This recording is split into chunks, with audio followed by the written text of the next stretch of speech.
他俩就是在这儿把笼子给踢下去的。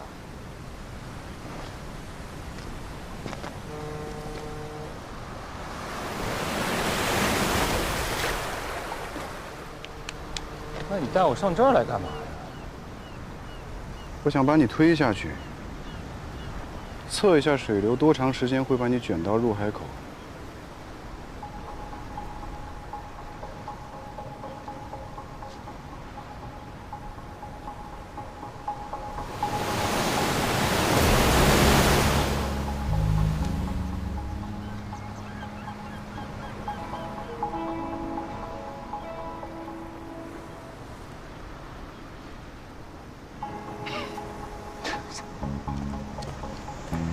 你好烦，真的，以后不许瞎开这种玩笑啊！我刚才真的是紧张了。紧张什么呀？要是你这么说，我肯定不会害怕。所以你看，还是我信任你多一点。把你推下去与我有什么好处吧？除非人家给我1个亿，啊不，起码3个亿，我才会把你推下去。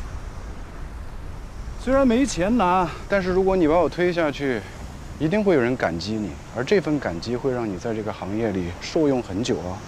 来吧。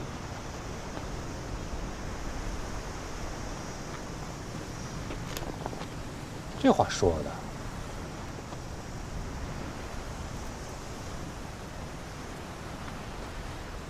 王伯里小坤把囚禁朱红的笼子从这儿踢下去，这笼子在入海口附近被打捞出来，朱红不在里边，我怀疑朱红没有死，所以我做了一些假设。假设朱红还活着，或者他想诈死，他会联络谁？家里人。所以呢，我让在京港银行工作的邹亮帮我查朱红家的财务状况。 结果邹亮死了。当时留在车里的材料还都是伪造的，我也被抓进去了。这说明什么问题呢？邹亮之前涉嫌渎职，被内部调查，与会提供专家意见，或者说确定邹亮罪与非罪界限的专家。 就是邝北平。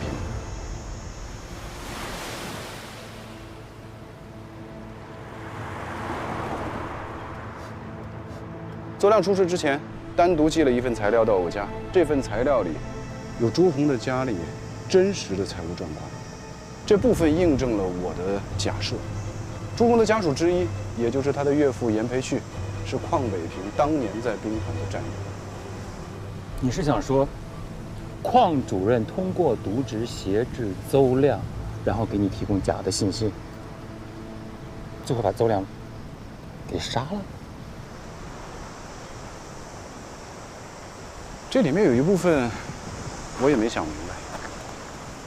也许邹亮是死于意外，或者是说因为其他的原因。咱不妨再做一个假设：如果邹亮没死，而我 相信了他提供的材料，那你等于是向司法机关提供伪造的证据来陷害被害人的家属。这就是这件事情大概的来龙去脉。我觉得你可以了解一下。你这里面太多假设了。他说我为什么要了解呀？肖律师是谁派来的呀？你还是张正？还是说你俩都有份？ 要再想蒙我，我俩就真的有可能会在入海口见了。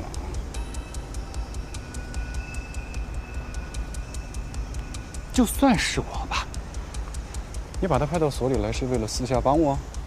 当然不是，我是要派个人和你一起扳倒那个人，我好做上金富的主任。你，应该不会这么想。你也不可能真的把我给踹下去。 可是你知不知道，你这么做就相当于把一个新入行的年轻律师置身于职业的悬崖上，一脚把他踹下去。这是他自愿的，这里头有什么风险，他很清楚。在我跟邝北平的较量中，有很多人都在观望，而有些人发现他没有办法再袖手旁观，因为邝北平一旦干掉我，接下来将会轮到他。你原本可以观望的，不管你出于什么样的动机，你选择帮我，谢谢你。我只希望不要牺牲肖律师。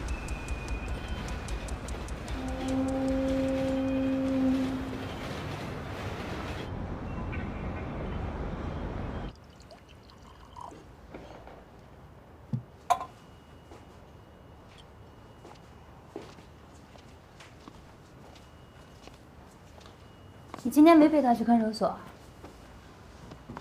今天他说他找别人陪他去了。你不在他身边，乔律还真是没抓手。今天我在律所碰到他，他还问过我。我当时正好有事儿，实在没工夫陪他去。那如果您今天有时间的话，您会陪他去看守所会见吗？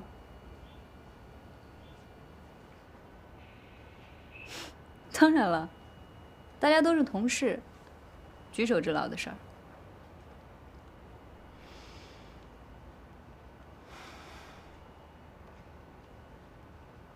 没什么事儿，我就先走了。洪律师，再见。肖律师，乔律办案喜欢掺杂一些个人价值评判，你最好不要被他带偏，否则真出了事儿，能救你的人不会救你，想救你的人救不了你。洪律师，请放心，不管是经手的案件，还是关于乔律师，我都会做出自己的判断。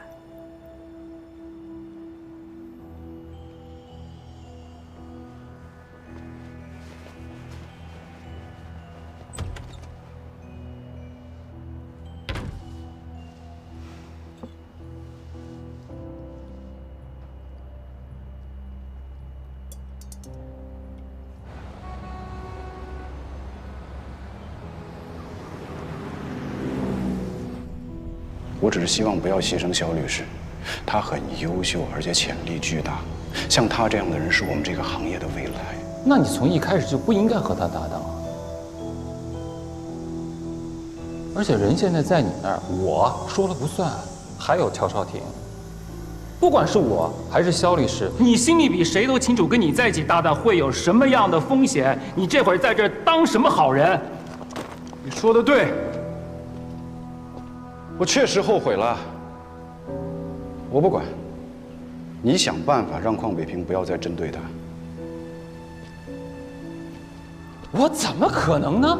你帮我在京港银行调查资料的事，也许你能糊弄过去，但是今天在看守所，你会见王博、李小坤的记录，如果邝北平要查，是一定会查到的。你负责保护肖律师，不然的话，我可能会出卖你。乔少廷，你说的对，我不是什么好人。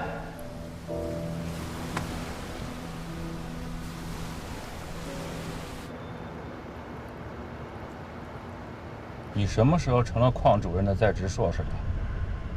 咱不是互相利用吗？能用到我就用了。今天我就在干本来该你干的事儿。怎么着？乔律师回来找了你，你是来诉苦的吗？顾问费的事儿已经提现了，怎么交接？今天有点累了，改天再说吧。你等等，还有什么事儿啊？你们俩最近有没有什么异常？什么算作异常？就是最近你们办的案子当中，有没有什么关于星象和月亮之类的？你要是再不挂电话的话，我就会有很多跟太阳有关的话对你说。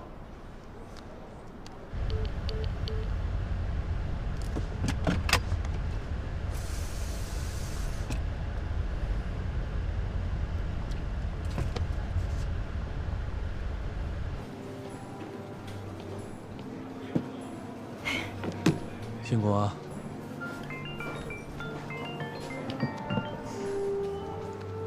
喂，哎，刘法官，是我。明天上午是什么证据？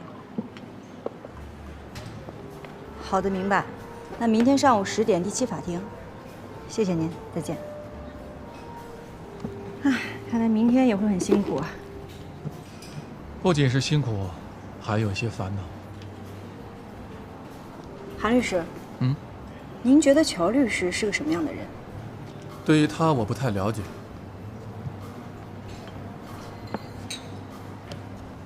但是张主任给我讲过一个他们大学时代的事儿。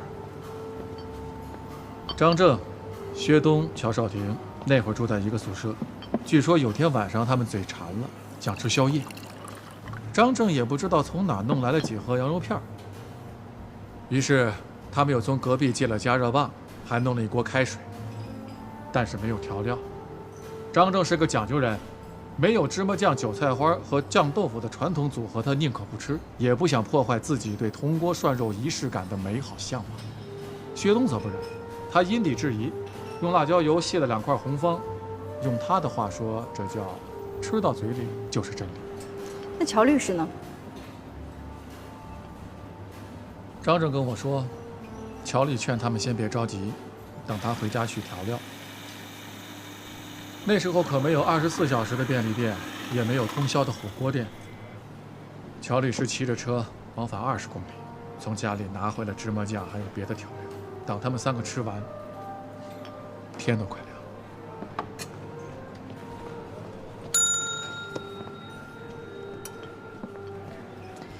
我能感觉出乔律师是一个很执着的人。照这么说，他是不是也很会为他人着想？如果你指的是他没有把你的名字写在2份委托书上这件事，那他应该是为你着想的意思。可我确实又有点想办这个案子。你的烦恼不是你能不能办这个案子，而是乔律师会不会答应你。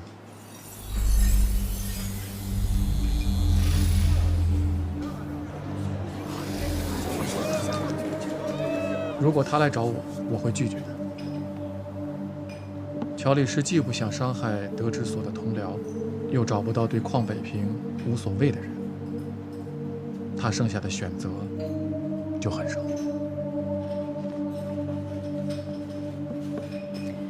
韩律师，我想请教一个技术上的问题。请教不敢当，你说。 2份书写时间相近的书证能否通过笔迹鉴定，区分出时间的先后呢？这个，我得帮你问一下司法鉴定中心的朋友。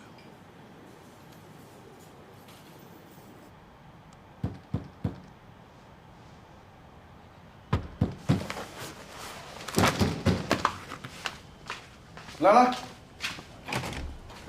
你叫阿祖打架了？啊？嗯。阿祖今天把他们班一个叫99的男生给打了，鼻子都流血了。我一问，是你教的？他怎么打的？是正面出击呢，还是偷袭啊？有区别吗？有啊。大老爷们儿，明人不做暗事，除非别人主动欺负你，是我教的。那叫99的孩子总是欺负人，我就希望我们的孩子面对侵犯的时候一定要反抗。那反抗有很多种方式。他可以跟老师说，也可以跟我说，我去跟他家长交涉嘛，非得打架吗？你小孩子之间发生这种霸凌，好吧，也许不到霸凌的程度，那至少是有欺负人的状况，是不是？肢体上的伤害是瞬时发生的，我就希望我们的孩子不管怎么着要做出合理的回应，有什么错吗？他那么小的一个孩子，该还手就得还手，你总不能让他以德服人吧？行，我不想听你这些诡辩。明天下午3点，咱幼儿园见，咱给那孩子家长道歉，顺便把那离婚协议拿走。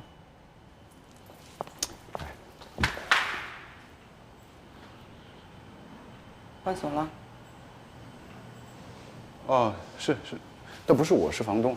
我之前不是进去了吗？然后，行，我给你拿一把新的过来，你等我会儿。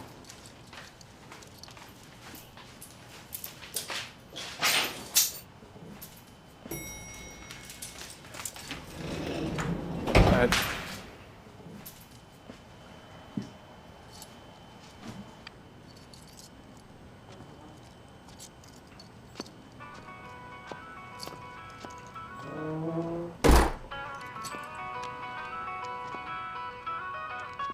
哎，小厂，怎么了？那个，虽说你是受害人，但也是案件的证人。不是，你都答应我来做笔录的，这都多久了呀？你被打到住院了呀？哦，不好意思啊，我这一忙给忘了。哎呀，反正我伤的也没多重。哦，所以你就放了向阳分局的鸽子？啊？我说乔尔廷，你是有多不愿配合公安机关呀？啊？我真没那意思。你这样啊，明天我肯定去。我就是善意的提醒，你随便。哎，校长，你稍等一下。说。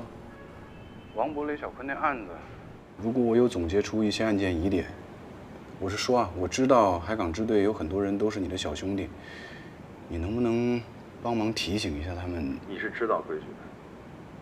现在这个案子已经到最高院了，你让我私下去找侦办人员，你几个意思啊？你听着，既然你死盯这个案子不放，我建议你把你觉得有疑点的地方准备一份书面材料，按照正规流程向你觉得合适的机关单位申报，肯定会有人接收的。你的意思是，海港刑侦支队其实还在……我什么意思也没有，记得明天来录笔录。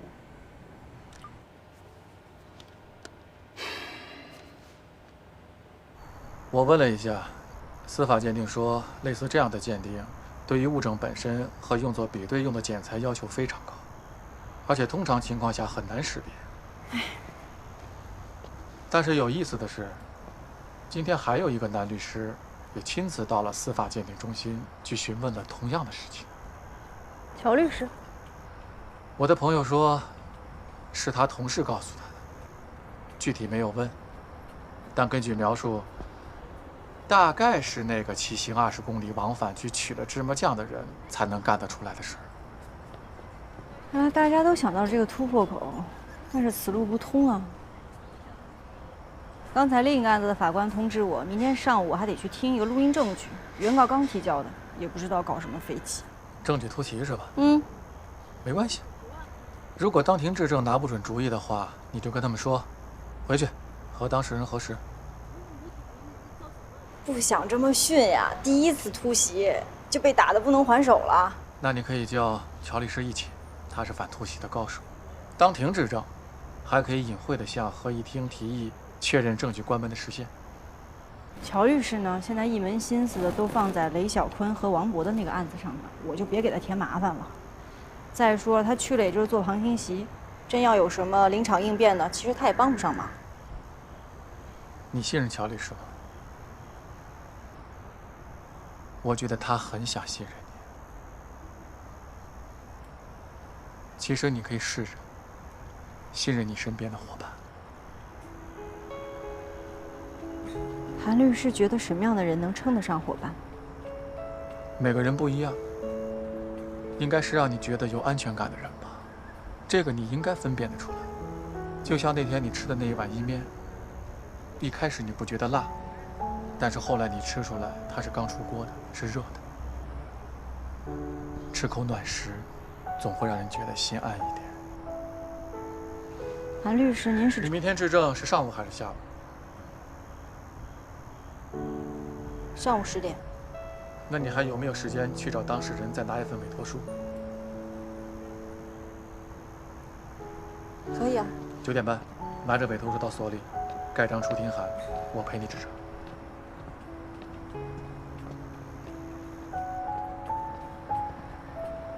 我也是律师。我能不能来一杯？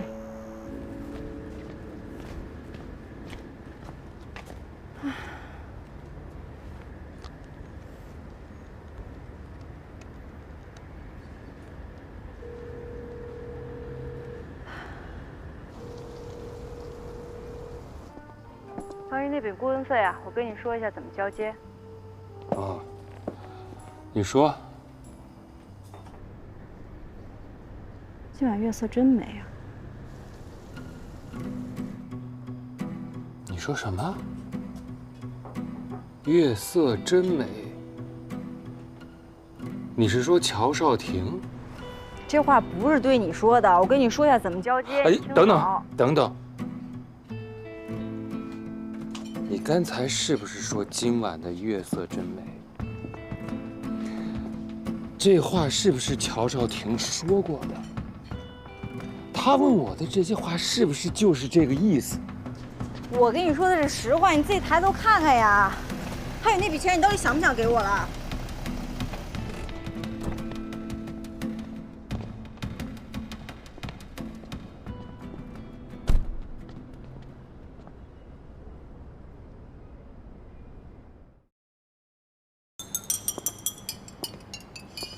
不好意思，先生，我们已经打烊了。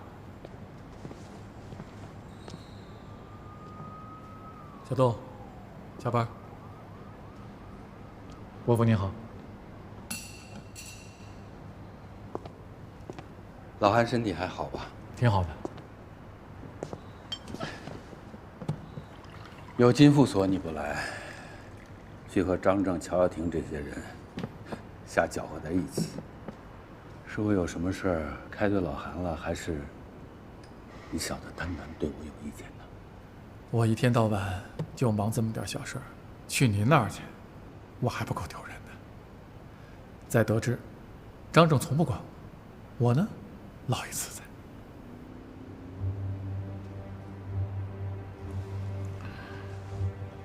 有些事情啊，不是你藏在吧台后面就能躲得开的。已经这么水火不容了吗？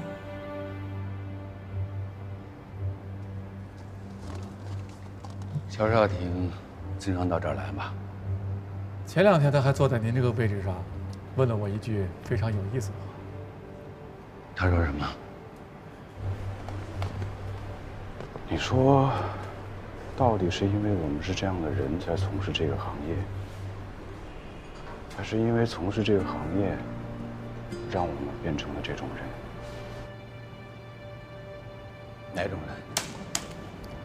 囚徒，或者说是在囚徒困境里，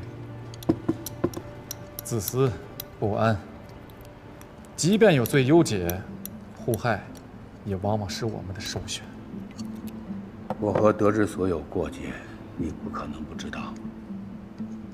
我知道，而且我猜德智所现在面临困境不假，您老也遇到了问题。您解决了乔少廷，也未必能解决到您的问题。谁跟你说我要解决乔少廷？您要这么说，那我就真的你刚不知道。才说，我遇到什么问题了？乔少廷有一个叫邹亮的同学死了，那是条人命伯父。在金港，这件事情不可能不了了之的。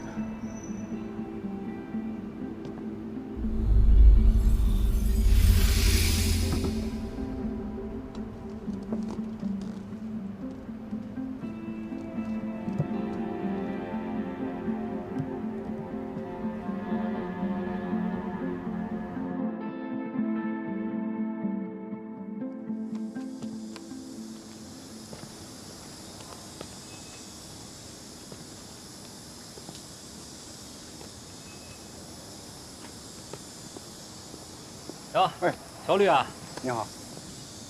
啊，麻烦了。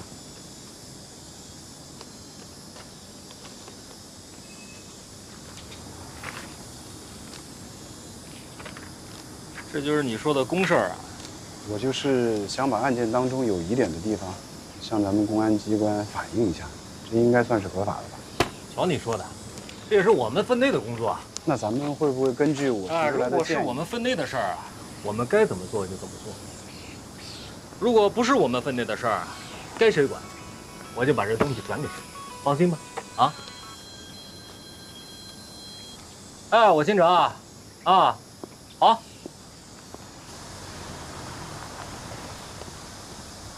喂，哎，你好，您现在什么位置啊？啊，我现在，你谁啊？啊，我是大雅司机。这辆港 GX0915是不是您的？哦，是我的。哎，那您现在在哪儿啊？我现在在海港区这边呢，海港刑侦支队门口。听吴总说，葛平的律师似乎并不愿意配合。这种涉及违规违纪的行为，是他说不配合就能不配合的吗？有律师叫什么？孙志英律师，这是他的相关资料。主任，瞅孙律师那个态度，显然真的是和肖真有串通，而且不排除他已经把芈月阁酒楼要投诉的事情通知肖真了。我知道了。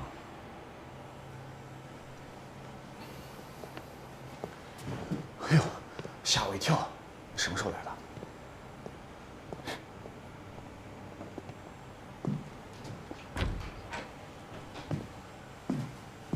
主任，您找我？高副行长跟我说，你昨天去金港银行了。对。关于那笔政策性贷款展期的事儿，咱们之前出了法律意见书，银行的法务发现展期利率的计算方式和国家目前的金融政策有冲突，让我过去帮他们参详一下。芈月阁酒楼案子那个事儿，你打听到了吗？啊，我知道，只是跟孙律师直接联系的，并不是肖真本人，没有能够做事的证据，我就没有继续跟进。孙志英律师是卫营所的一个老专职，没什么出息。他们的主任叫什么，你知道吗？杨国辰，我认识。黄伟教授的博士。给黄伟打个电话，让他带着学生来见我。好嘞。芈月阁那个案子，肖真有可能串通对方律师的事儿，你是从哪儿知道的？乔尔廷告诉我的。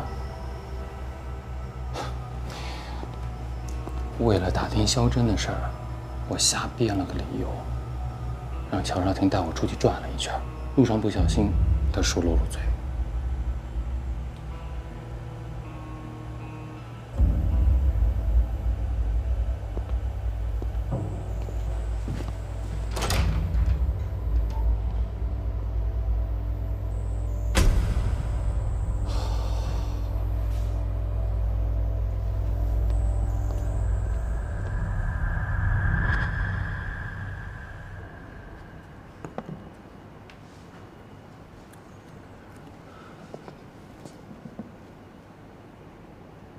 听说老韩和他那届同学想成立一个什么律师学院，正在和法学院谈合作，得院长点头吧？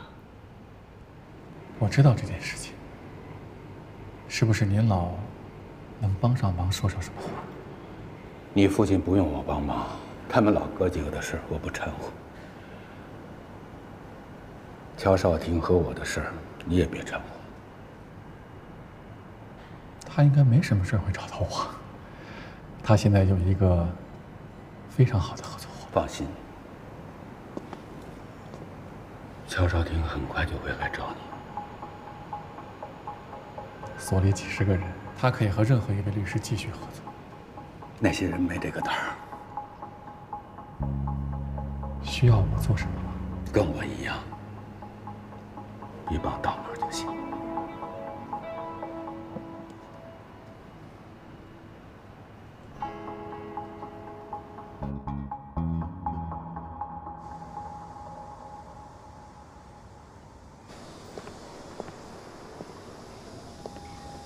隔夜的火烧不好吃，对不对？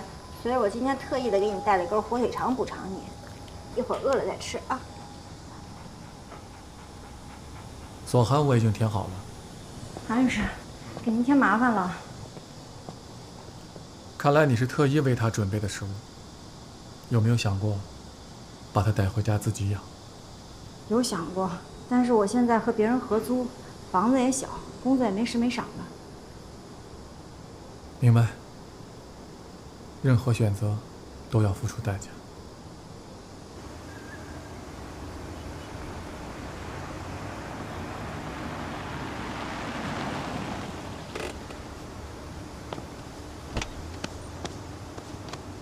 哎，大哥，您的车吗？啊，哎，那对了，没错。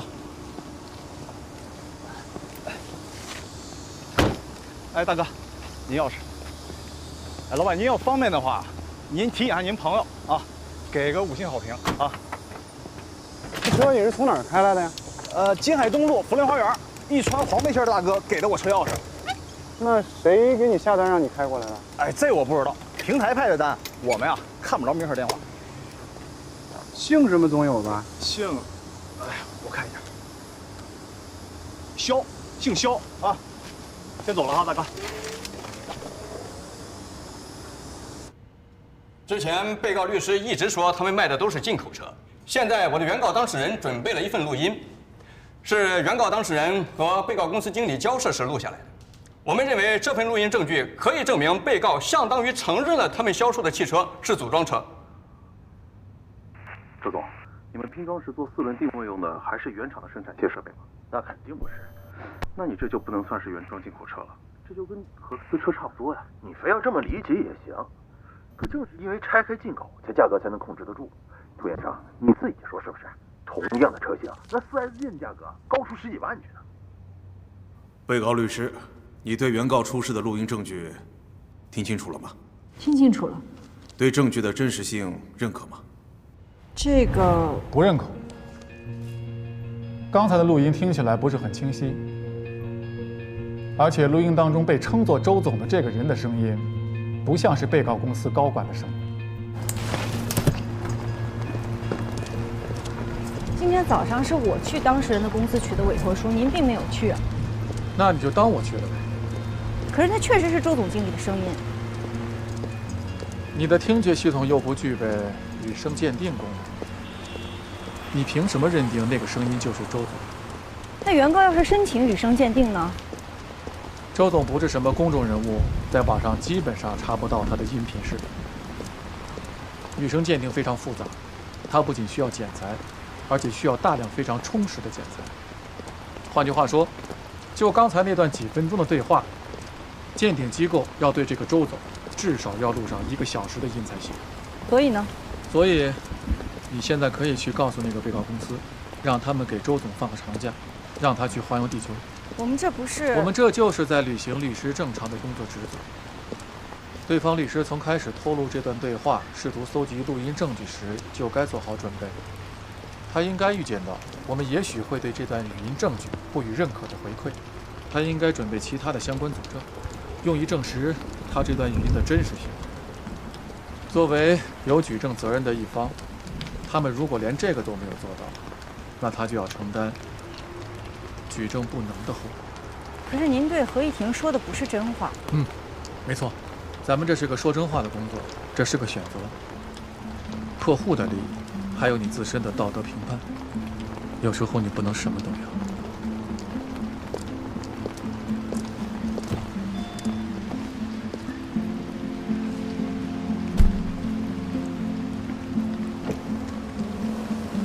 肖律师，你是回所里呢，还是去别的地方办事儿？我想给乔律师打个电话，看看他那边还有没有什么工作安排。那个死性复合的案子，那个案子我还没有看卷，我想乔律师应该也还在犹豫。怎么了？我就在想，乔律师犹豫的，可能是你该坚定的。三个多嘴啊！记得环游地球。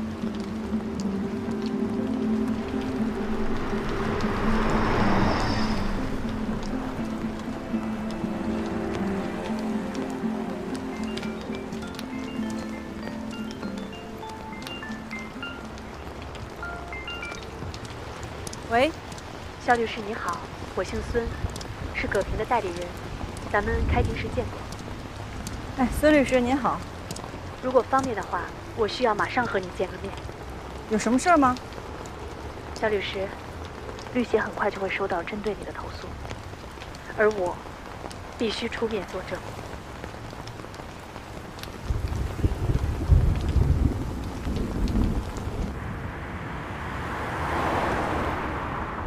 你是打算利用乔二婷？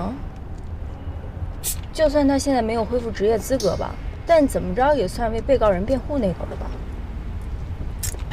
不是要利用谁，只如果这家伙对案件真相这么执着的话，他会是个助力。他的目的无非是为被告人减刑或者脱罪。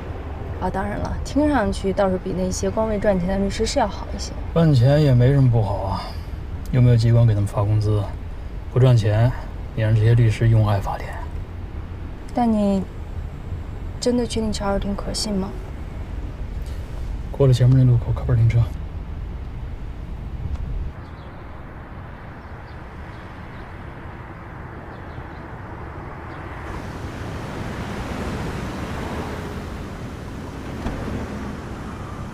赵新城那儿你自己去就行了，从海港支队出来跟我说一声。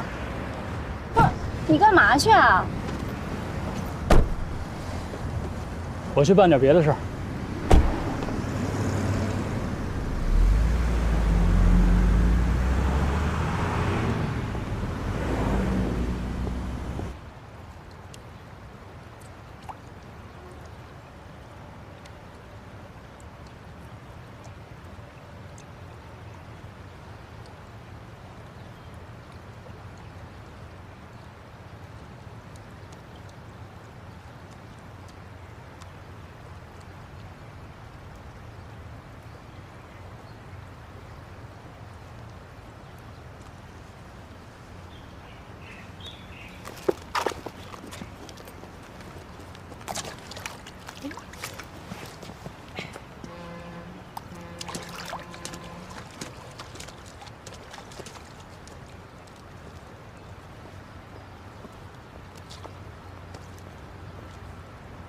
肖律师，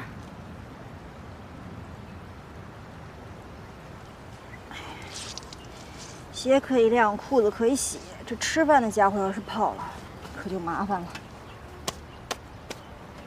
唉，好在至少现在还可以用。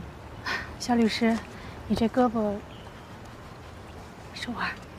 哦，今天不知道在哪蹭的，没事，处理一下吧。嗯。谢谢。需要我帮忙吗？啊，不用了。好。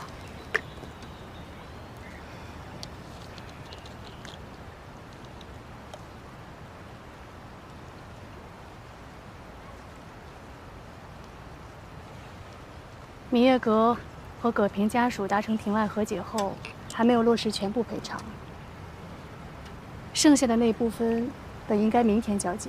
今天上午，吴总的秘书给我打电话说，他们不得不和解的原因是因为你私下和我们这边勾结，给出了不利于芈月阁的很多信息。他们要对你进行投诉，要我协助他们出具证言，否则他们不会继续履行和解协议，而是让我们打官司要钱。他们同时也会投诉我。谢谢你提前告诉我。虽然我知道跟我见面的那个女孩的背后一定是你，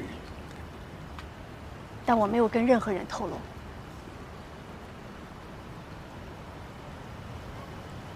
我相信你，孙律师。能为葛平做代理，你应该也不是那样的人。我也不怨芈月阁。没错，这件事情的背后就是我。现在事情败露了，也没什么不敢承认的。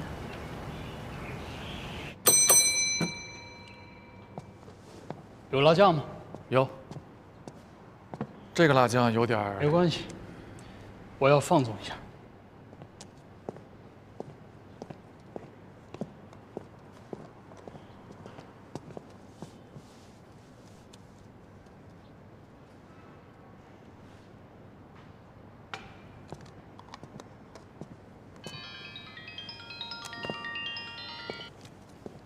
哎，傅婷，已经提讯过了。还没有，我还需要一些时间再做些调查。这个案子有点儿……我知道，明白。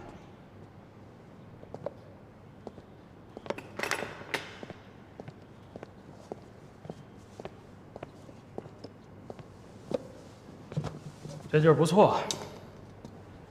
听说老板是个律师。律师开咖啡厅的好处就是，可以随时吸引两高的大员来就餐。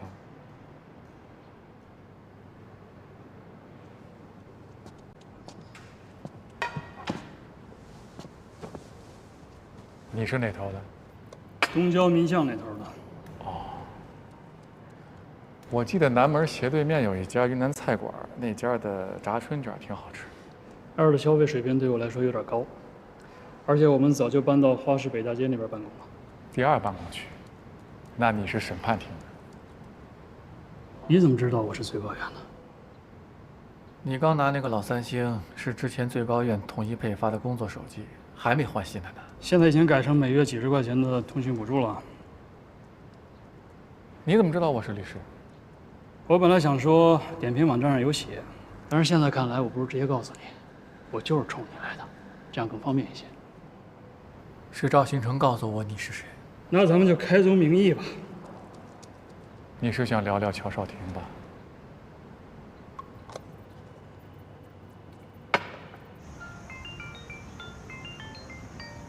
不好意思啊，哎，姐。喂，我知道是你干的。由奢入俭难嘛，我只是不想再继续忍受有司机没车的日子了。本来我打电话是想跟你说声谢谢，听你这么一说，乔律师可以请客吃饭呢。你在哪儿啊？我过去接你。我在商业广场这边。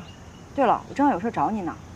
我们得去趟庞国家，我知道该如何证明那份遗嘱的时间了。你恐怕得先陪我去趟幼儿园。不过没问题，我现在就过去接你，离得很近，10分钟就到。行，那广场东门一会见。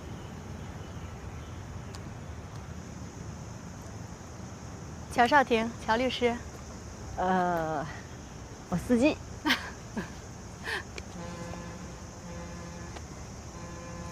我想好了，我不会为闵月阁出证的。闵月阁无论如何都会投诉我。听证的时候，律协会传你，到时候你怎么办？不配合律协工作，还是在听证会的时候对律协撒谎？你我之间确实没有直接性的联系。想让这起投诉成立的人一定会找出证据，所以你不配合也是没用的。如果闵月阁不付钱，葛平的后续治疗怎么办？我跟葛平家属商量过了，他们接受跟闵月阁继续诉讼。代价太大了，这起诉讼可能旷日持久。我知道，他们会随便找个律师，先提管辖异议，再要答辩期，加上1审2审强制执行。没关系，我们有心理准备。肖律师，换作是我恐怕不敢这么做，但最起码，我不能对有勇气这么做的人落井下石。那就别让我白忙一场，去给闵月阁出证，让赔偿落实，让葛平得到全部赔偿。是我坏了这个行业里的规矩，只是没想到报应来得这么快。我第一次办刑事案子，就是乔律师带我会见的，是个故意伤害致死的。被告和我同月生，我还记得当时我们在会见室里等，突然间就听见楼道里传来铁门打开的声音，然后就是哗啦哗啦的铁链声，一直传到门口。重刑犯脚上得结局啊！当时我就傻了，就是那种第一次直面国家强制力的重击。我能理解。第一次跟师傅去看守所提讯的时候，我也有这种感觉。乔律师当时问我，什么感觉？我说，感觉挺沉重的。他说沉重就对了，因为这个委托人未来命运的一部分，就有可能掌握在我的手里。所以啊，你务必要全力以赴。所以那时候我就觉得，乔律师是一个执念很重的人。他现在被暂停执业，但是还继续在跟我手里边这个案子。你们所对这件事怎么看？这你应该问问主任。张正吗？他跟乔二婷都是邝北平的手下吧？连这个你都知道？正因为我之前不知道，所以我现在才特别好奇，这里边有邝北平什么事儿呢？乔二婷自从接了这个案子以后，就一直在走霉运。而后来，在一次碰巧的机会下，我查到了邝伟平这个名字。换句话说，乔少廷目前的处境，如果不是一个玄学问题的话，那有能力能把他打压到现在这种地步的，应该不是什么泛泛之辈。因为这个案子，他们俩的关系异常敌对，好像只有解决了对方，才能解决这个问题。那看来我猜的8、9不离10。乔律师的方向也大差不差。邝北平呢？他恐怕是错了，他的问题可不是只铲除了乔少廷一个人就能解决的，他那是自欺欺人。那他可太绝望了。你也快。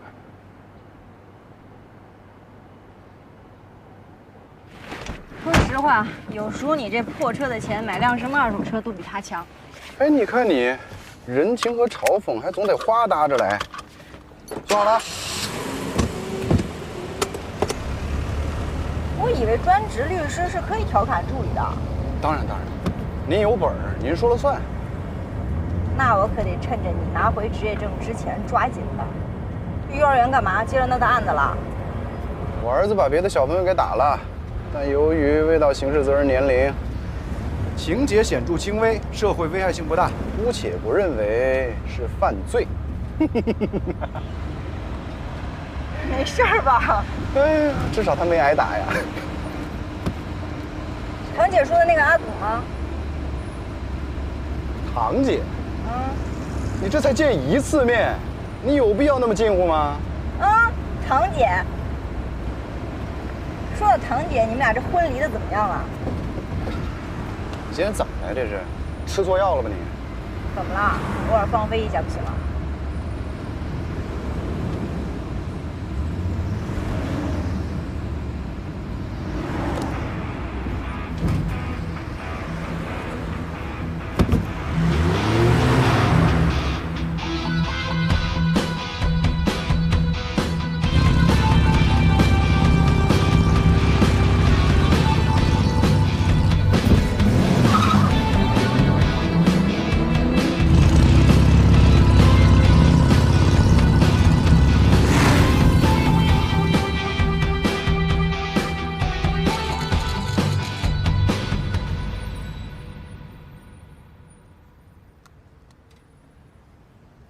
阿祖跟99这么快就成好朋友了，你给他爸妈怎么洗脑？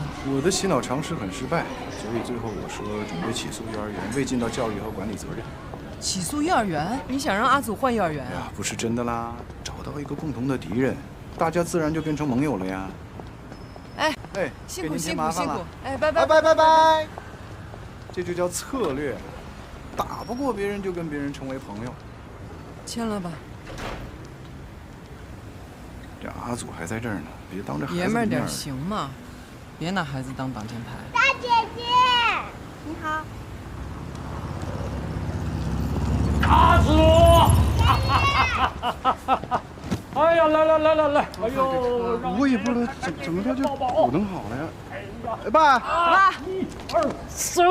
哦，爸，你怎么来了呀？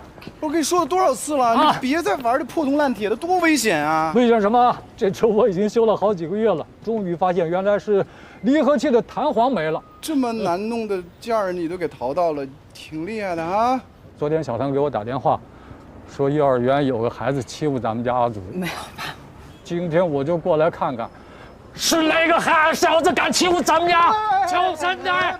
乔三仔！已经解决了啊，事情已经解决了啊，您就别在这儿给我们搞事情了。我说你们做父母的太怂了，你这，过来，你记住了啊！以后如果要是有谁欺负你，你就告诉我，怎么收拾他们看。咱爸怎么来了？我哪知道？你问我，我问谁啊？你不要打架，打架可不好。妈妈说了，人家也有爸爸妈妈。有爸爸妈妈怎么了啊？他们要敢碰我们家3代，我就铲平他们家3代。打住！别当着孩子面说这个。爸，我下午还得回单位，我先带阿祖回去了。等会儿，想不想坐爷爷的碰碰车呀？想。不行，这太危险了。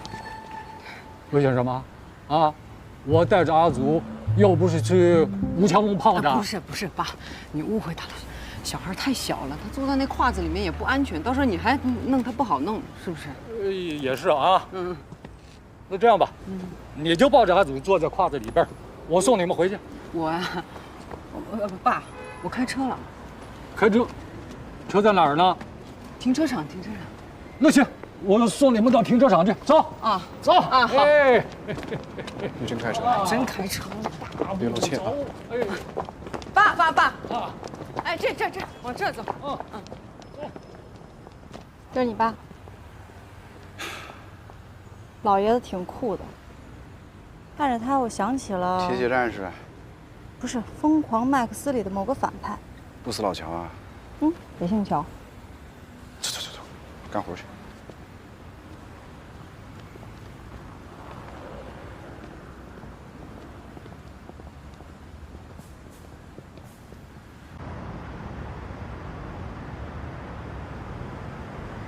你把离合器弹簧给拆了。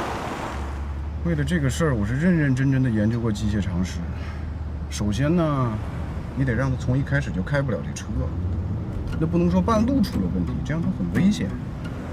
其次呢，这个问题还得不容易被发现，打火装置那种第一时间就能想到的，那肯定不行。我的意思是，你要是觉得他开车很危险，你可以通过正当的劝阻嘛。劝阻？他那个样子，我能劝得动吗？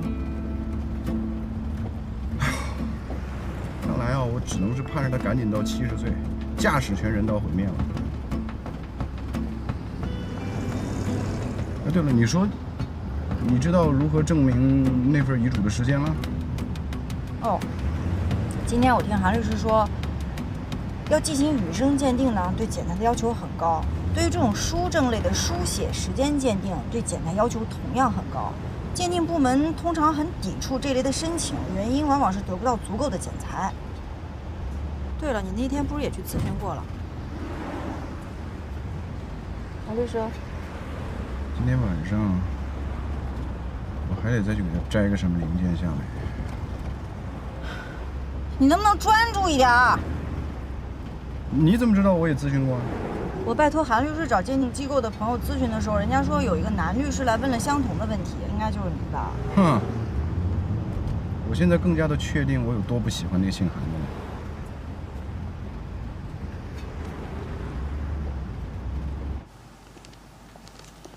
还有呢，你们慢慢看。谢谢您。充分的检材包括了相同的书写颜料、相近或者相同的书写时间，最好呢是书写过相同的字，这都。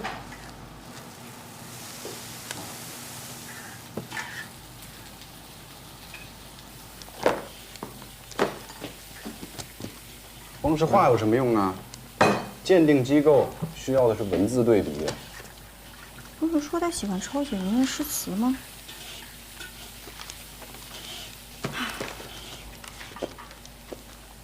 哎，《满江红》。嚯！哎，你看啊，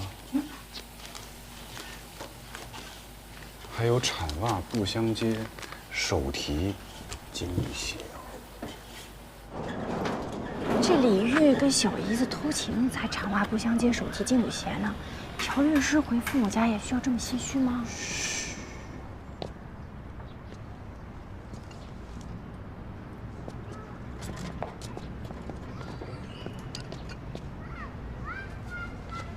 嘘，轻点，轻点，轻点。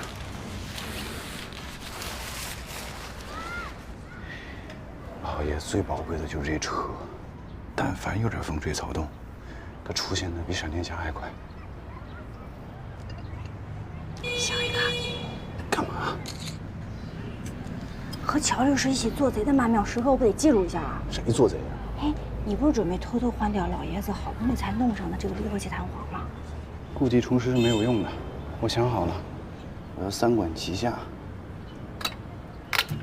先拧死他的火花塞，再剪断它的熔断器熔线，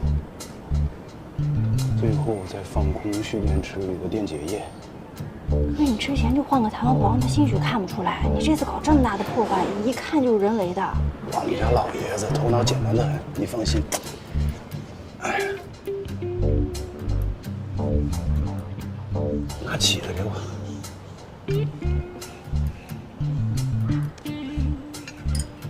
起。臭小子啊！又拆我的车，装上。起来，给我回去！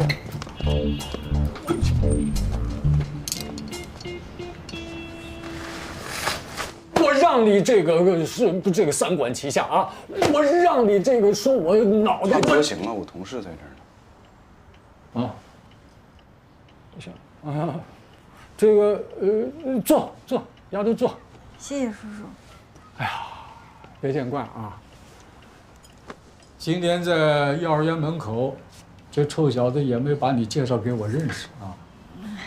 叔叔好，我叫肖珍，是乔律师的那个同事。你就是为了他和小常离婚的？哎，不是，真的不是。不是为了他，你们俩为什么要离婚啊？哎，爸，您不会聊天就别愣来了。啊？我不会聊天好，吃饭会吧？啊，上个礼拜回来，你在家待了没有超过20分钟就跑了。今天你和同事回来，在家把饭吃了，一会儿我让你妈去超市买海鲜，做你最爱吃的麻辣花蟹啊。老乔，我买菜去了啊。哎，阿姨，我陪您一块儿去。叔叔再见。阿姨，走。我同事。听小唐说，你的执照被扣了，怎么回事？我之前有个案子出了差错，我有个同学死了。是你害死的？不是，但跟我有关。那就是说这个案子现在还跟你有关？别看他俩来回折腾，少廷和小唐离不了。现在的年轻人观念就是开放，过不了就离，离不了就复合。我看乔老爷子对他们俩离婚这事儿好像挺没所谓的。那老头更想得开，儿子儿媳妇儿这么折腾，他不管。大女儿嫁到江州没信儿了。大女儿是乔律师的姐姐吗？对啊。不过我也没见过，听说他家老太太过世的时候，连面都没照。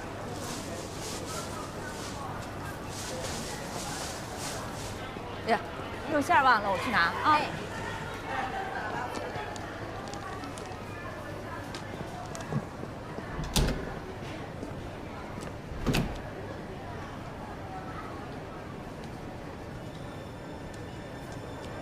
不用紧张。乔少廷附近的保姆总到这里来买菜，偶尔也能碰到。您是在跟我说话吗？您正眼看看我，我像是紧张的样子吗？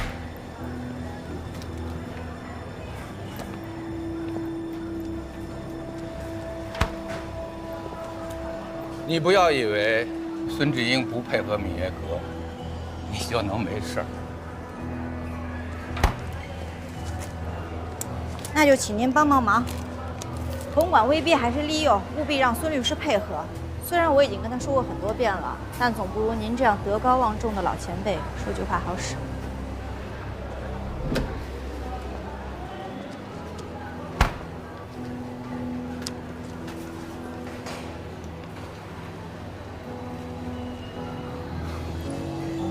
真是初生牛犊啊！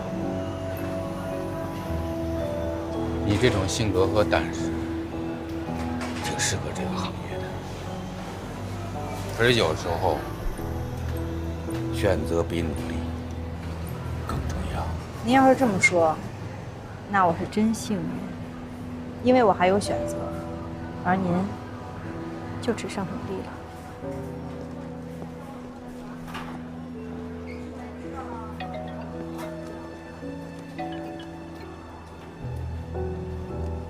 是我，怎么了？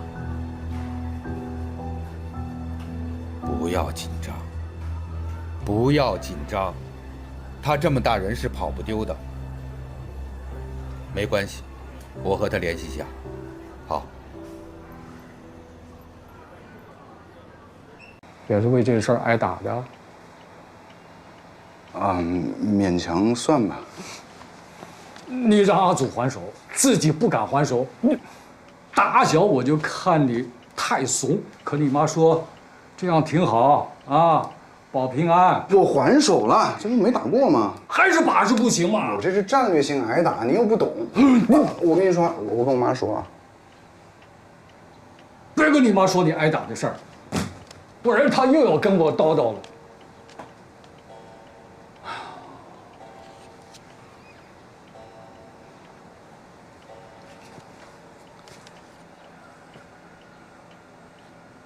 爸，拆您车的零件是我的不对，但是您这一把岁数了，还骑着一台岁数不见得比您小的胯子上街，咱是能说您老当益壮，但是不是也该去顾及一下其他行人的安全呢？行了，你怎么跟你妈一样，一天到晚就叨叨这点事儿？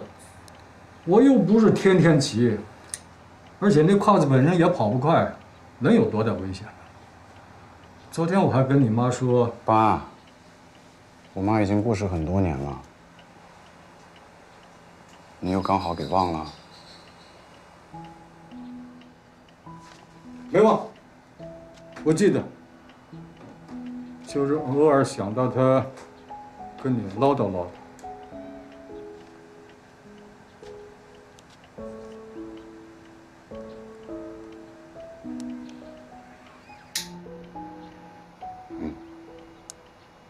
我知道，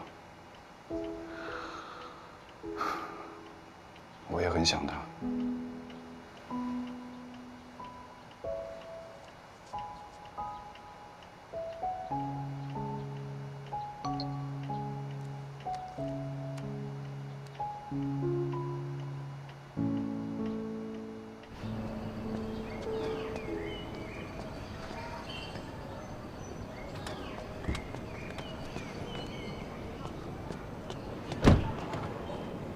乔律师是吧？目前暂停执业，您可以叫我的名字，我叫乔少廷。你好。你好。你好。这是方圆，我们是最高院的。看二位有点眼熟啊。襄阳看守所门口跟肖闯一起，咱们照过一面。我就是跟你搭档在中院也照过一面。二位是哪个庭的？刑庭的。王博、雷小坤的死刑复核是不是就已经送到？那这个时候咱们见面合适吗？有什么不合适的？等等啊，我们所确实是拿到了王博、雷小坤那案子的死刑复核代理权，但是这委托书还没有往咱们最高院送呢，甚至具体承办的律师都还没有做出指派呢。我们知道这个案子一审是德智所代理的，你是代理律师，后来因为牵扯到刑事案件调查呢，换了宏图律师。后来你们所又拿到了死刑复核案件的代理，而且昨天是薛东律师去看守所找2位被告人签的字，对吧？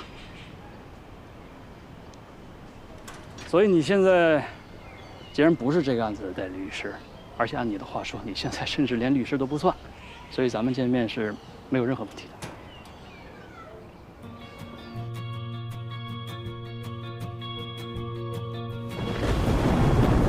汉堡包也没找到，就吃小酥饼了。啊，挺好。不好意思，没跟你们说，这附近没有卖汉堡。来一个。哦不，我一会儿要回去陪我家人吃饭，你们吃。这案子的证据链啊，没什么问题，也符合先证后供，只不过受害人的尸体一直没找到。我还是希望这一部分能有个清晰明确的结果，而且这个不是你交给海港刑侦支队的吗？上面说的挺清楚的。那我就没什么可说的了。二位来跟我见面，是不是咱们院觉得这案子有商榷之处？从侦查、公诉到审判，这案子没毛病。我不是替任何一个阶段去遮羞啊，实实在在，程序和实体都很亮堂。只不过死刑复核是另外一个阶段的程序，我们做出的考量原则立场有所不同。自07年最高院收回所有的死刑复核权后，慎杀应该是一贯原则。瞧你这话说的，07年之前，我们对死刑复核也是非常的谨慎的。我们私底下经常有句话：死刑复核最怕出现2种情况：真凶出现，或是亡者归来。朱红的尸体一直没有找到，我不确定侦查机关是不是还在继续调查这个证据链当中部分有些模糊的环节。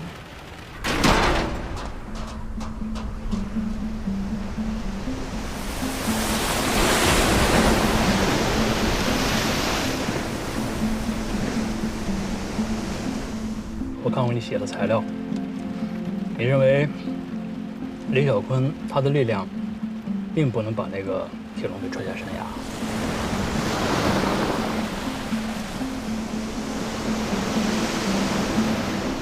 我知道这种推测很难去对抗本案中韦小坤一脚踹在铁笼上，导致朱红落水，并推断死亡的直接因果关系。我只是站在一个辩护律师的立场，该说的我总要争取一下。主观动机这种事儿啊，有时候很模糊。被告人的供述不可以尽信，而你刚才提供的这些推测和参照，那确实不如检控机关给出的强证据链有力。因为我们谁都没有办法知道，在实施侵害那一瞬间，李小坤他脑子里面到底是怎么想的。那既然这种推测没有足够的证据支持，检控和审判机关必然会去依托那些确凿的证明事实。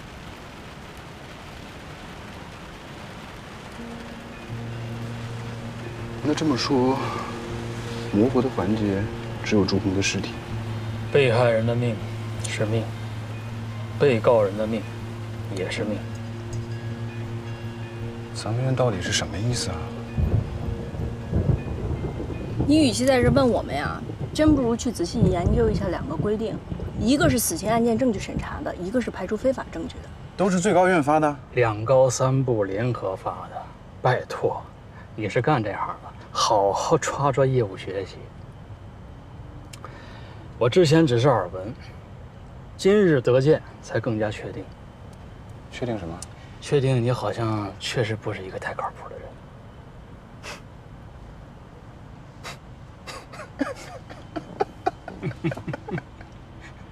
我也这么认为。回见。回见。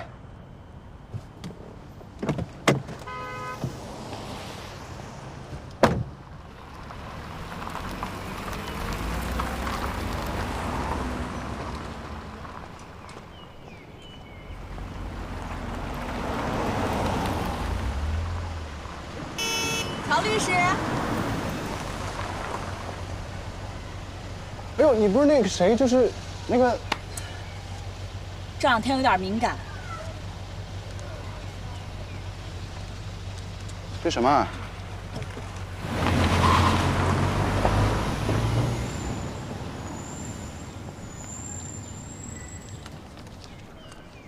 芈月阁的案子，肖珍会被投诉，不是我。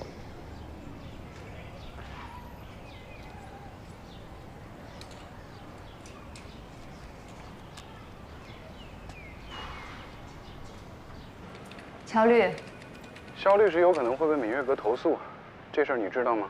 我知道，昨天下班那会儿碰到主任，他跟我提过一嘴，真会出事儿。他也告诉你了，真成，还让我别往外说。喂，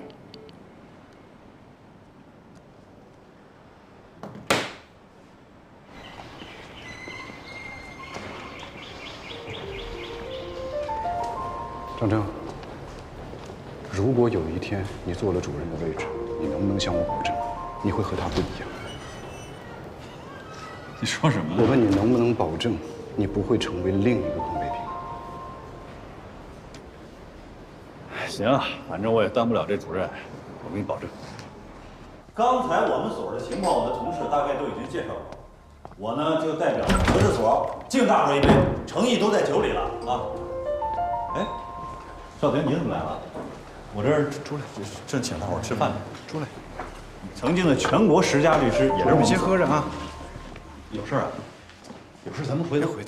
赵主任，您没事，我们兄弟俩说点事儿啊，你们先坐，先坐。啊。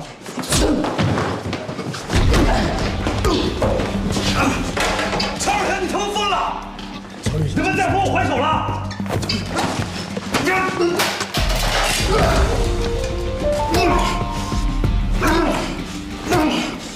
就你一肚子苦水，就你委屈。别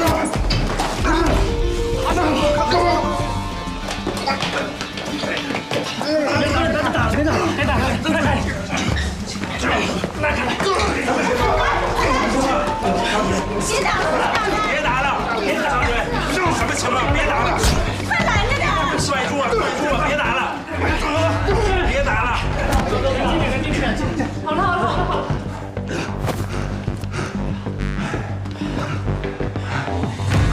别拉！别拉！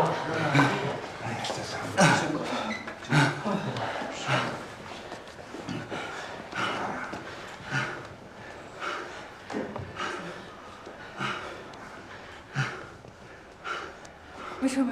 没事，大家别看了，该吃该喝。没事，就是我们兄弟之间的误会解除就行了。你看，现在不没事吗？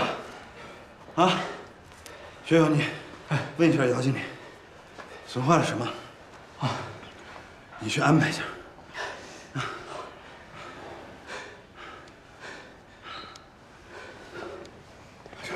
张主任，哎，别打了，小李，算了，让开。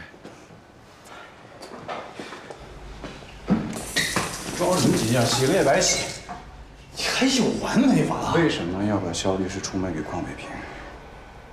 你说什么呢？我给洪都打过电话了，你装什么呢？闽粤阁那案子，他们要投诉肖律师串通对方代理人，而且你有办法把消息透露给邝北平。而这个办法只有你和我知道。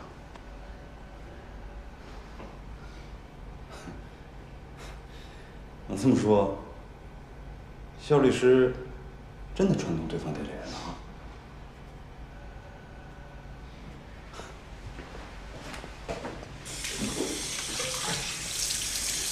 那如果肖律师真的串通了对方律师，他被投诉很冤吗？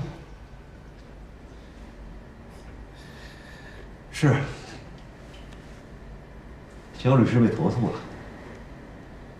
可是你别忘了，他被投诉，就是德智所被投诉。你以为我们放着不管吗？邝北平怎么都会找到把柄。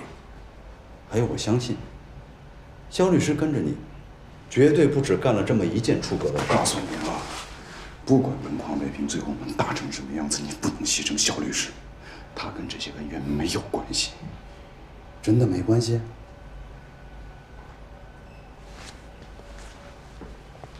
我知道，是薛东派他来帮我的。那你他妈问问薛东是谁让他这么干的？是我，是我让他去找一个能为你出庭的人。这个人要有能力，要不是德智所的老人，因为他要敢去面对邝北平。是你的兄弟，我为你做了这么多，替你扛了这么多累，你就是这么回报我的。对，他要有能力，他也有胆量。对于你和薛东而言，他是可以随时被舍弃掉的，是吧？我为了保我兄弟，我找了一个弃子，我兄弟现在要跑来跟我逞英雄。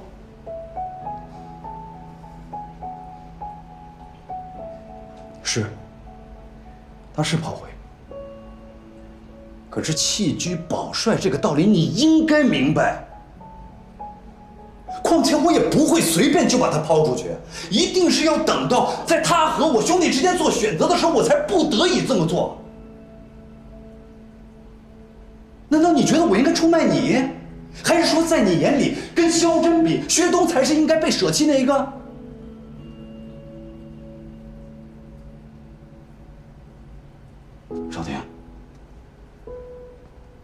是没有你有同情心，我是没有你有人情味儿，但是你从来没有站在我的位置上想过。你站在我的位置上试试，上面有一个矿北平，随时想灭了你；底下有几十口子人指着你吃饭，中间还有一个兄弟，说揍你就揍你。这个兄弟就是你，真是我的好兄弟。这话说的真漂亮啊！行，你要说到兄弟的事儿，张正，我告诉你，你记不记得当初你跟兄弟是怎么承诺的？你答应过我，不会成为第二个邝北平。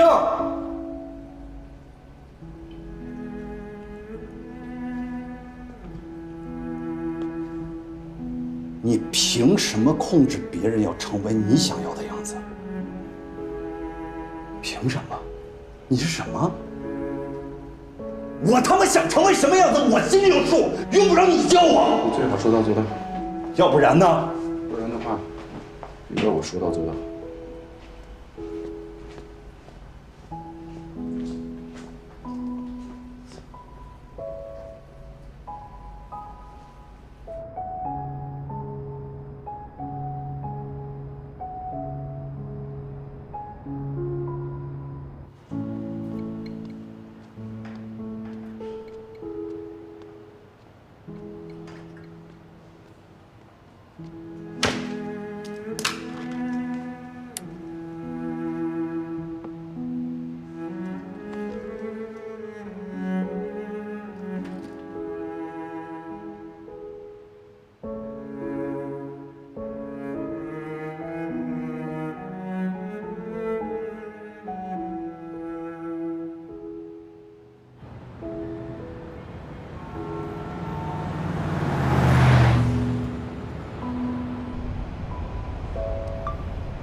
闽悦阁酒楼本应该在施华的路面设置警示牌，酒楼的消防通道被货箱堵死了，门口的停车规划严重违法，再加上你的当事人被闽悦阁酒楼强制要求在法定节假日超时工作，未按规定支付加班费以及300%的工资。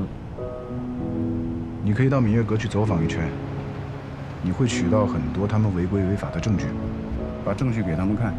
让他们跟你的当事人和解，把钱赔了，否则你可以向公安、交管，还有城管部门以及劳动局举报。当然了，当你们拿到和解赔偿之后，我要提成20%。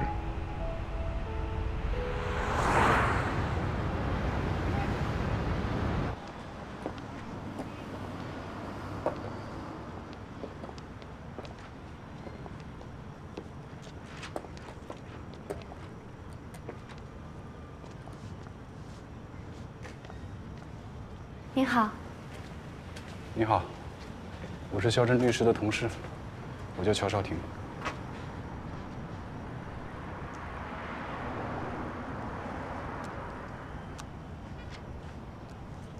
作为闽悦阁的原代理律师，我跟你私下联络，并向你透露了大量不利于闽悦阁的信息，导致他们跟你的当事人不得不庭外和解。这里面的录音就是证据。你是让我把这个交给闽悦阁？既然是我跟你串通，闽悦阁很有可能就会连你一并投诉。你不用给他们，直接拿到律协去投诉吧。如果接下来闽悦阁要投诉肖律师，无论他们找到什么样的证据，都不可能覆盖这段录音的证据效力。谢谢你。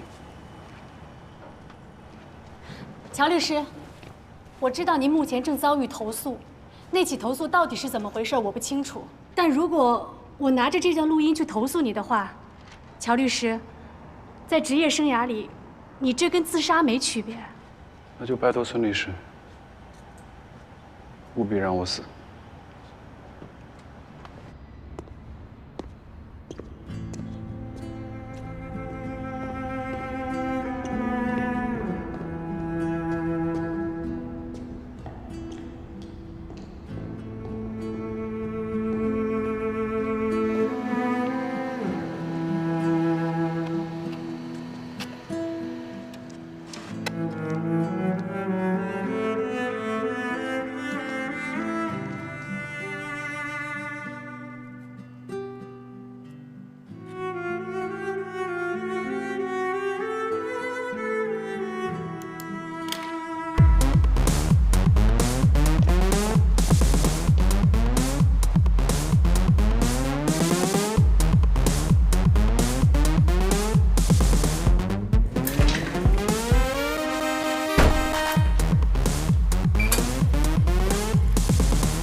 张律师晚上好。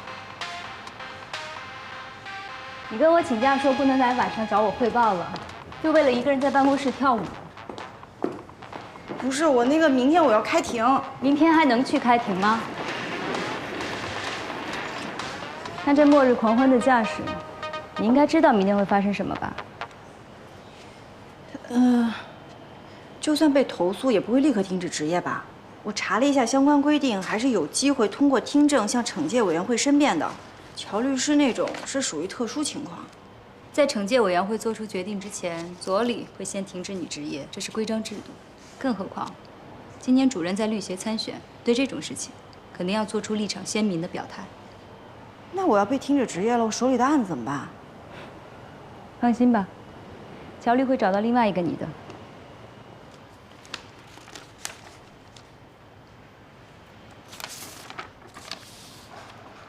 希望他尽快找到合适的人选和我交接，别耽误了那些当事人的案子。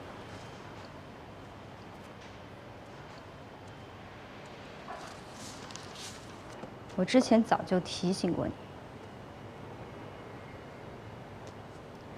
是否立即停止执业？作为合伙人，我会试着去向主任说情，但在事情结束之前，你先不要和乔律师合作了。会被投诉是我自己的原因，和乔律师没有任何关系。他身上的是非太多。再说了，你们一个被停止执业的律师，和一个正在被投诉的律师合作办案，让外面怎么看？你要是担心失去锻炼机会的话，我手上有很多案子可以交给你去办。只有我和乔律师会保护你。他现在是自身难保，我是在帮你。那是不是今后我就不用每天晚上去向你汇报乔律师的行踪了？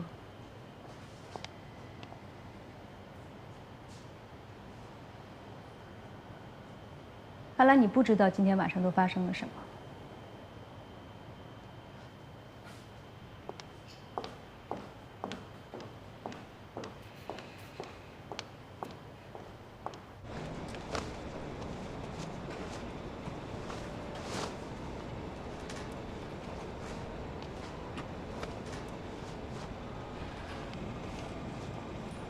乔律，今天电话没说完，怎么就把电话挂了？而且晚上我听客户说，电话的事儿，很抱歉。你听说的没错，我挂你电话就是着急去办你听说的事儿。肖律师值得你做到这个地步吗？你也知道，为了我身边任何一个去追求和实现公平的人都值得，而且不仅仅做到这个地步。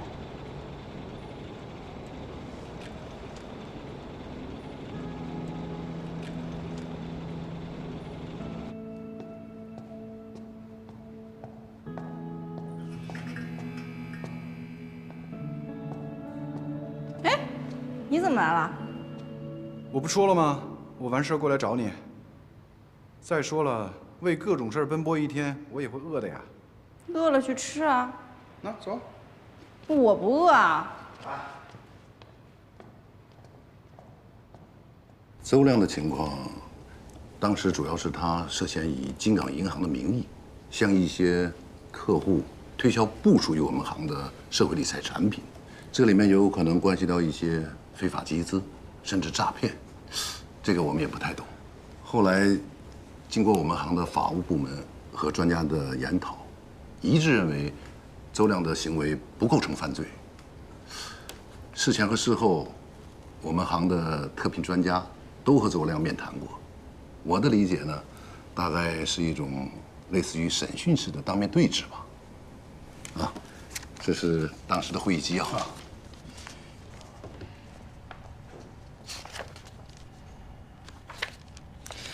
这个邝伟平是你们行特聘的法律专家哈。邝教授的水平非常高，跟我们银行合作很多年了。那你们的这个法务和专家就这件事儿讨论的这个会议啊，这个会议纪要上都有。好，我的意思是说，有没有视频或者是录音资料？这个有。吴经理，帮法院的同志调一下谈话的录像。这属于我们内部保密资料吧？咱们配合一下法院同志的工作。好的，您二位稍等啊。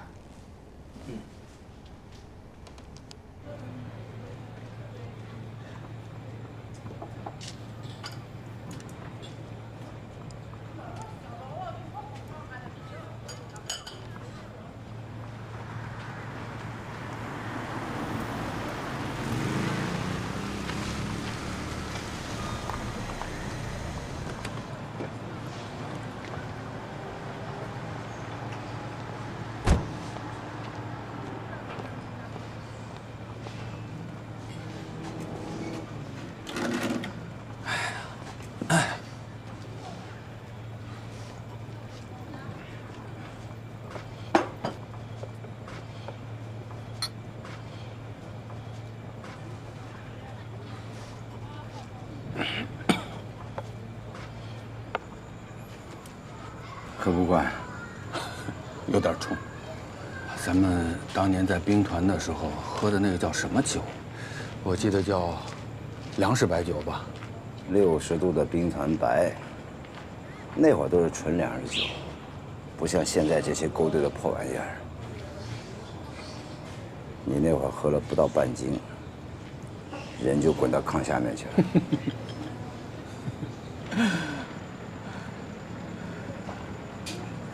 喝完这杯啊，送你回去，孩子担心。还有，我以前跟你说过，别老到这边来。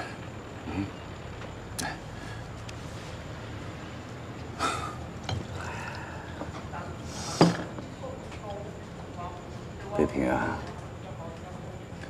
当初在云山的时候，我跟你们这些人的心态不一样。你们有爹有妈有家可回，我没爹没妈，贱命一条。可没想到最后我还回到了金港，娶了媳妇儿，生了孩子，最后还有了外孙子。是啊，当年很多战友都留到那边了。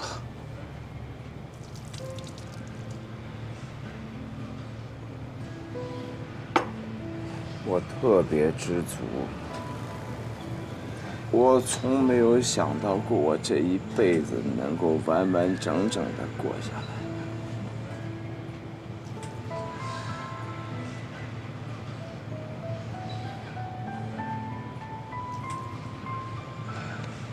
我懂，我都懂。我这都是为了孩子。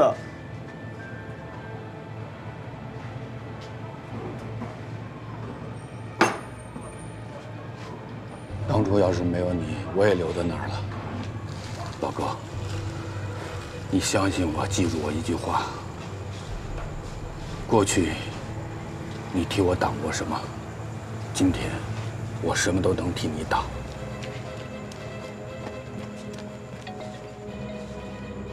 走好电话。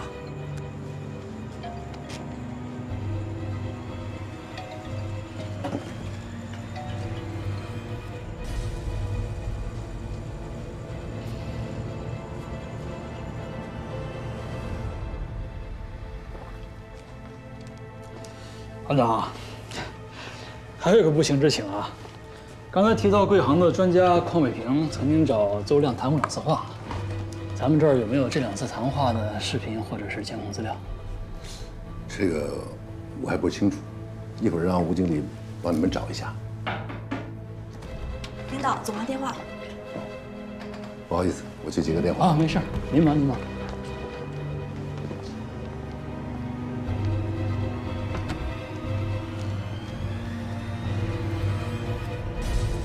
小心跑啊，小心跑！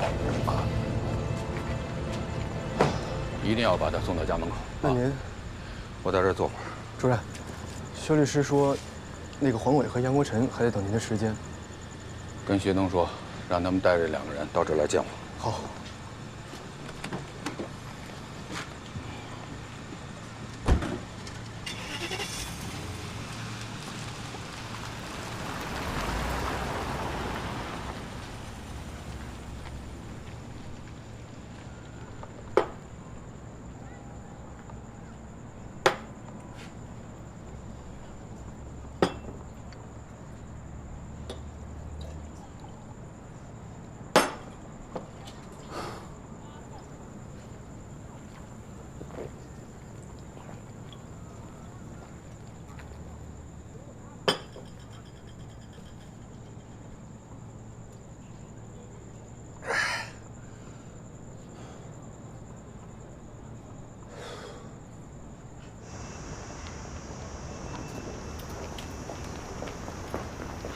真抱歉啊，让你们忙活到这么晚。应该的，应该的。我这也有点不好意思。总行那边呢特别提醒我，等您2位啊把法院的手续拿到，我们这边呢一定继续配合。明白。打扰了。好，再见。慢走。呵，这戛然而止啊！看来这矿北平是真不白给啊。现在怎么办呀？院里能给咱们出手续吗？你看咱们的涉案当事人里边有叫邹亮或者邝北平的吗？没上来查就这么大阻力，这里面肯定有什么。大差不差，看来乔晓婷的方向是对的。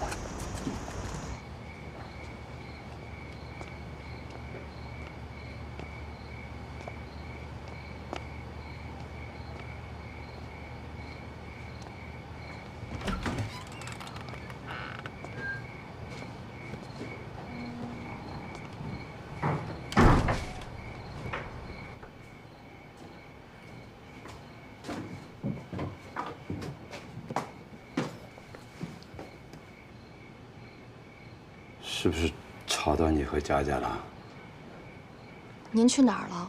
这么晚才回来，还喝酒了？就喝了1杯。是邝伯伯送您回来的吧？嗯。能不能跟邝伯伯说说，不要再为难乔少廷了？你怎么还替那个小子说话呀？在邝伯伯面前，乔少廷跟这蚂蚁没分别，但他不是坏人。那你意思就是，我跟你邝伯伯是坏人了，是吧？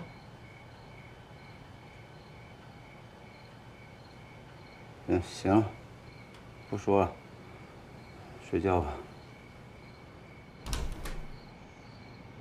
哎呦，你慢点吃。21号，韩国身体恢复之后呢，他又在日记中写下了19号订立遗嘱的全部过程，甚至把日记的内容也写在了里边。现在这篇日记呢，不仅可以作为笔迹鉴定最有针对性的检材，而且还可以是19号这篇遗嘱强有力的佐证。我在写完代理词之后，我认为对方律师很有可能会提出。这样的，21号自述日记，19号呢代述遗嘱，逻辑存疑啊。19号代述遗嘱现在缺乏有效要件之一，就是日期。那么，如果遗嘱本身无效的情况下，我们可以主张无视其他间接证据。就算日记记录了遗嘱内容，那也是韩国自己写的，涉及处置吴秀芝那部分财产，他们还是可以不认啊。更别提他们大概率会先行质疑日记的真实性啊。所以我就想，在证据形成均势的情况下，我们可以引导双方进行调解或庭外和解。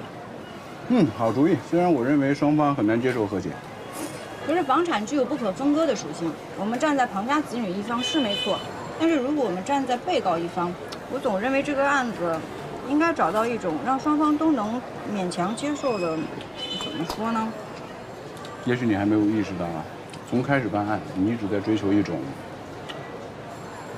相对公平。相对公平？对。就比如说我在我们接触的很多案件当中啊，民事案件呢，往往既有经济利益，也会掺杂到道德和情感。那么商事案件呢，双方互负责任，连屡见不鲜，甚至是刑事案件，会有起刑点到最高刑期的自由裁量空间。因为在我们的生活当中，往往没有绝对的对错和好坏。那么，公平的实践往往是相对的。乔律师一直信奉这样的相对公平吗6年前，我跟张正把邝北平赶出德治所，就是因为那个时候我看来啊，他破坏了这种哪怕是仅仅的相对公平。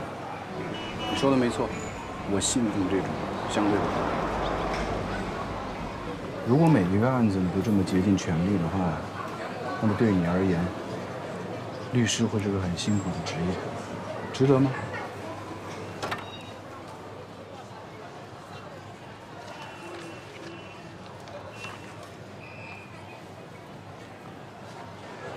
值得。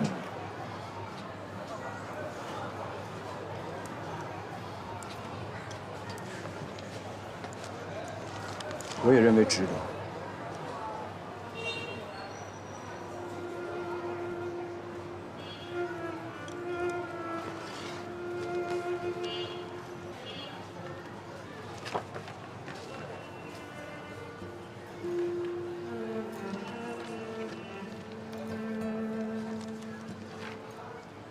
没想到到了最后，不是最后。不管你到德治所来是因为什么目的，也不管把你派来的人要如何利用你，对我而言，你就是我共同进退的伙伴。所以，请你相信我，这绝不是最后。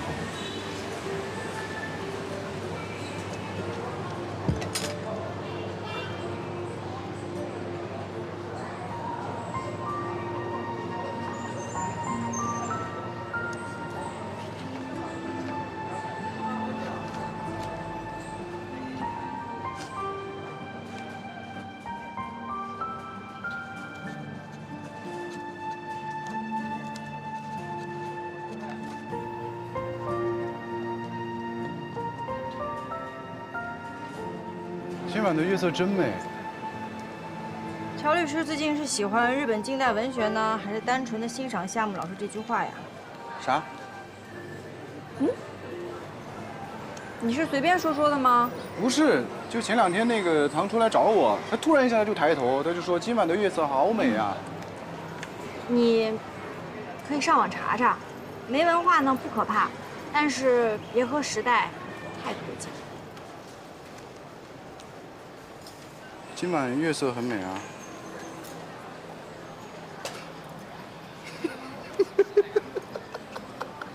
老土。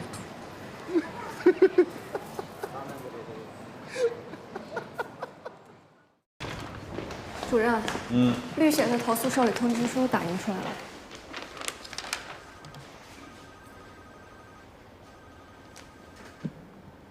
少廷怎么又被投诉了？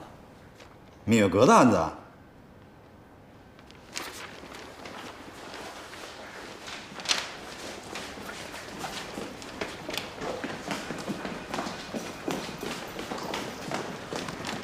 肖律师，芈月阁的案子不是你在负责吗？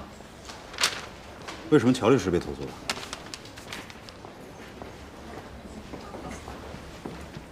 乔律师有没有在插手？这受理通知书上为什么还提有录音证据？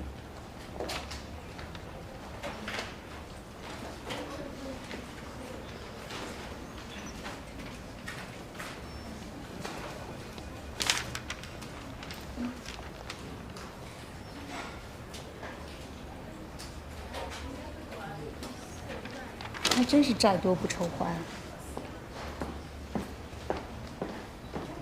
主任，那我先去开庭了。行吧。乔律师呢？联系上没有？电话没人接。黄律师，庞国家西厂案今天要开庭，麻烦您签一下出庭函，盖个章。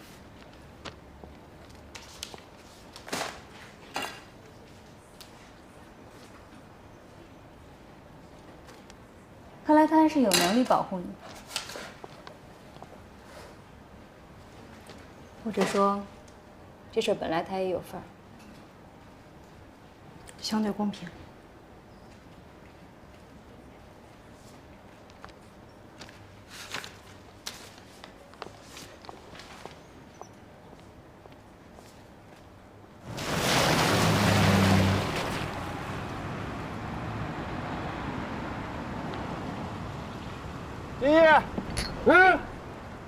这刚几点啊？就喝上了？哎呦，不耽误干活。你打听到宗飞的下落了？哪那么容易呀、我的乔大绿啊！我这帮兄弟都是混社会的，那宗飞那帮人那是犯罪团伙，那不是一圈子的。你这真那么快的就找到他们行踪了？我这帮兄弟就跟他们一块儿进去了。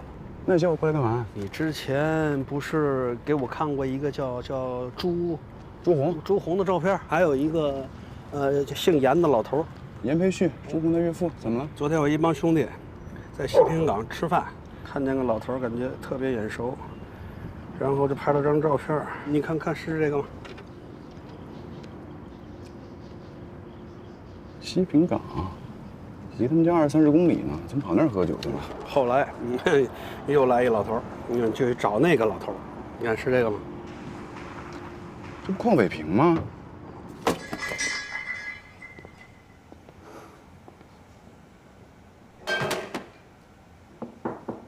进来。我说了，进来。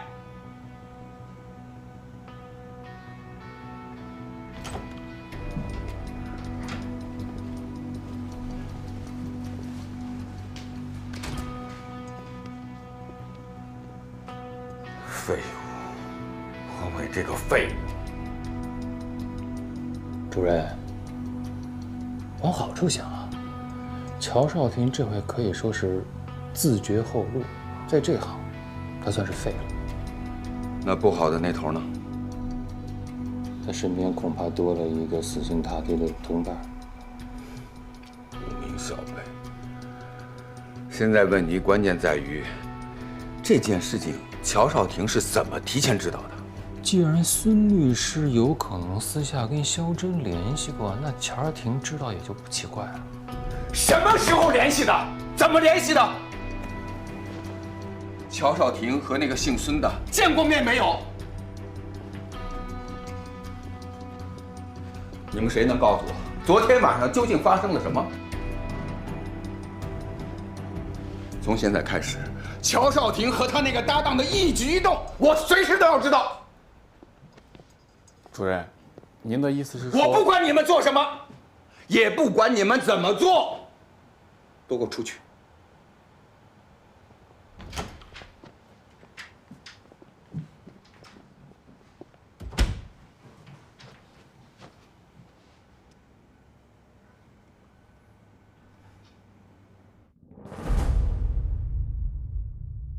南哥，你这么着急走啊？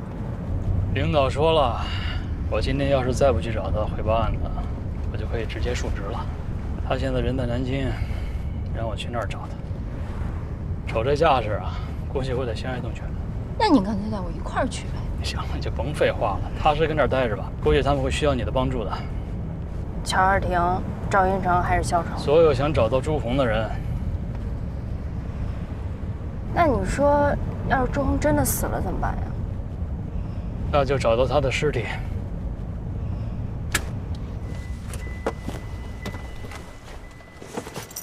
一路顺利，拜拜。嗯。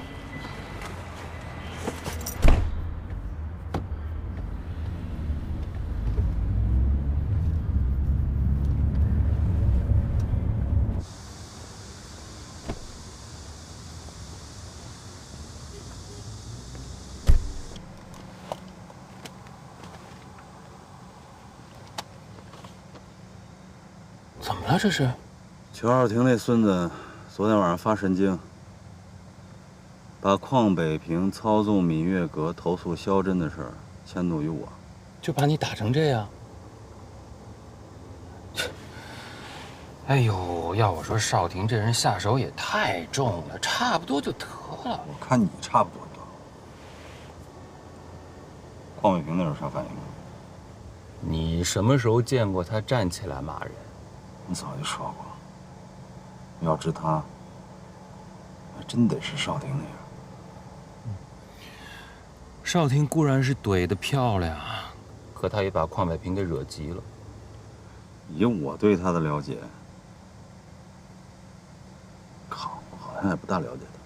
之前我还真想象不到少廷会怎么反击，但今天看到你这张脸，给到我新的启发。你就别光顾着幸灾乐祸了。除了这档子事儿，邝北平一定认为他的影响和控制力受到了直接挑战，他会使出更多手段的，而且他会越发不相信他身边的所有人，尤其是你。哦，那我还真得小心点儿。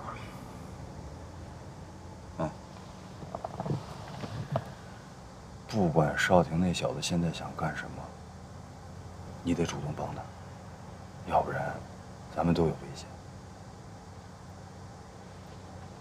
我怎么主动帮他？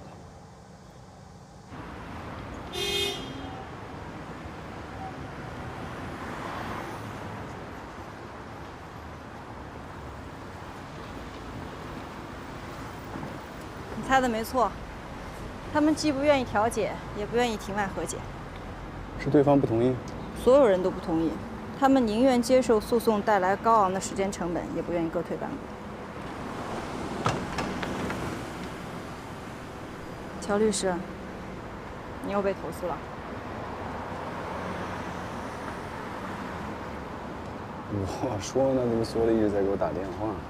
张主任的脸是怎么回事啊？他脸怎么了？伤痕累累的，他说是自己不小心摔的，我猜是不是摔倒的时候脸下边搁了个拳头？问你手呢？我也是摔的呀，就正好很巧啊，我拳头底下搁了个脸啊。真是诚恳的让人感动啊！还有更感动的呢。说正事儿啊，邹亮在出事之前呢，私下把这个寄给我了。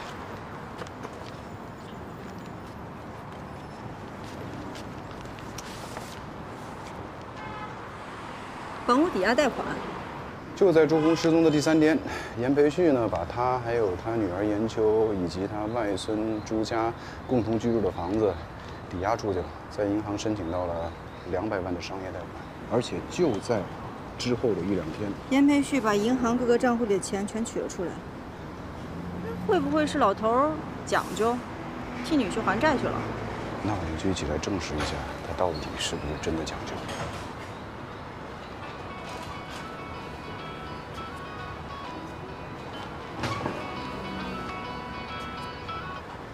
说，我现在在巴恩斯，就是那个网红餐厅。跟我有什么关系啊？上回你不是让我去金港银行查邹亮的事吗？我今天正好去那边办事儿，我可听说，昨天晚上有法院的人在查邹亮和主任对话的相关资料。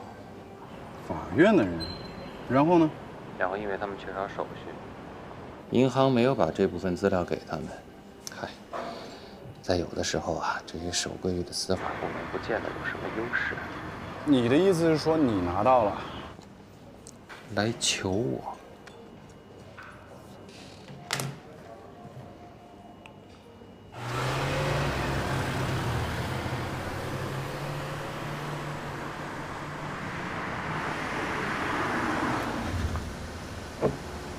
Hello， 我不会在哪个法院开庭都会遇到您吧？哎，不，我是专门来找你的。您那西厂案子怎么样了？虽说您在系统里能查到我代理的所有案子，这通知开庭的时间也能查到吗？不用什么内部系统吧，你们这案子公开审理，我看今儿的开庭公告就行了。你上车吧。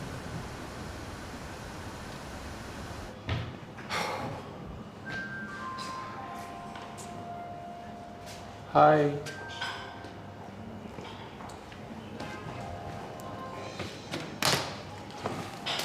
就一杯水，什么都不要。不必要吧，兄弟，我请客。我揍张正，把你给揍爽了是吧？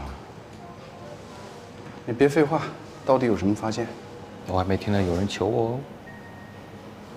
我回了。哎哎，你这人能不能有点幽默感？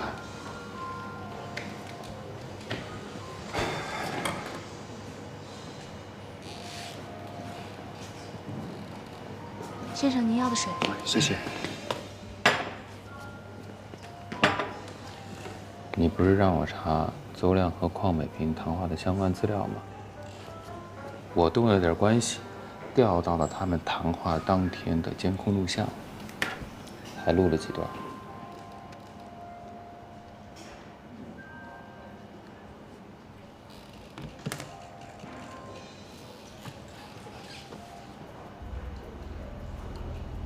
他们聊了多久啊？大概半个多小时吧。你是觉得可以找唇语专家去分辨他们在说了些什么？你别着急，你再往后看，还有第3段呢。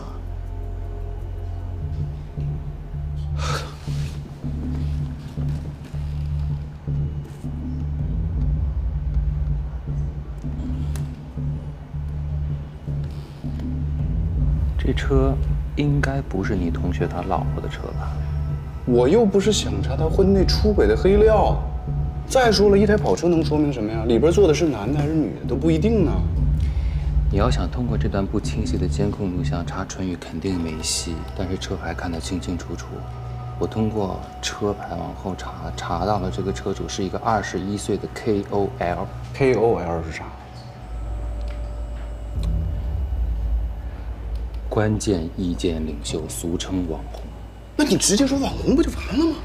你同学拱的这个嫩草真名叫陶晴，网名叫黄油果冻。通过车牌找到车主这么没有技术含量的事儿，我就不问你了。我就想问问你，对我要查的事儿有什么帮助吗？那可不一定哦。你也是个已婚男人，你们已婚男人有一些不方便跟自己老婆说的话，是需要找一个倾诉的对象的哦。怎么能找到这个果冻？你走路是目不斜视的吗，大哥？啊，你从进来到现在也不过10分钟，你难道一点印象都没有吗？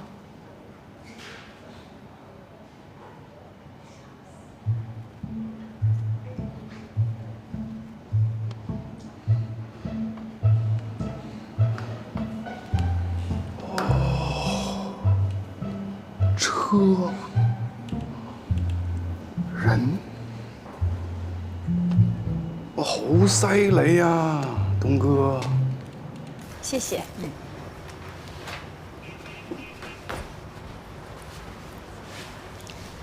给，谢谢。不客气。你们手里的那本附卷是最全的，还用得着看律师的办案卷。我只是想确认一下，这南哥的记忆力啊是真赞。方法官在法院门口特意接我，是有什么事儿吗？你跟那个乔律师一直没有放弃对这个案子的调查吧？我、乔律师还有他的好基友金毅，乔律师的车也是金毅借他的。有什么进展吗？进展，被害人朱红的岳父严培旭呢，在案发第3天向银行申请了一笔抵押贷款，用途是商业经营的债务清偿。这很可疑吗？不好说，不过我和乔律师准备追踪一下这笔贷款的资金流向。我先不问你们是怎么得知这事儿的啊，单就你们第一步来讲，你们要追踪的信息都在银行。友情提示一下，昨天银行甚至让我跟南哥吃了一闭门羹。那我们用商业查询平台搜搜，既然严培旭申请了经营贷，那么有经营债务需要清偿的这家公司一定是严培旭任职或者有股份的关联企业，挺合理的。那然后呢？哎呀，然后我就再想办法吧。车到山前必有路嘛。我还以为你跟这个乔律师有什么突破性的线索呢。那你慢慢查吧。好，谢谢你的奶茶。不客气。撤了啊，拜拜。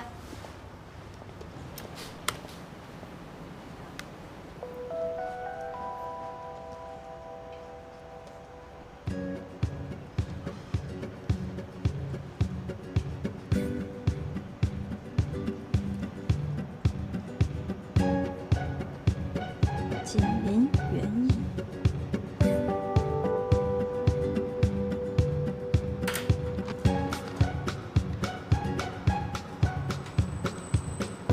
喂，你好，京港银行信贷部。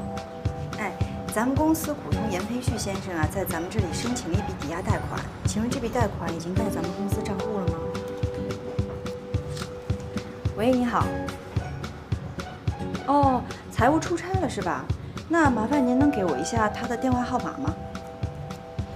哦，严培旭先生已经退股了，是吗？那严先生最近在公司有增资吗？好的，再见。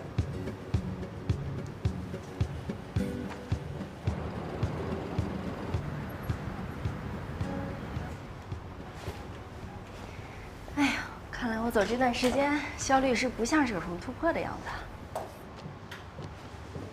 锦麟园艺，我查到严培旭用这家公司申请了经营贷。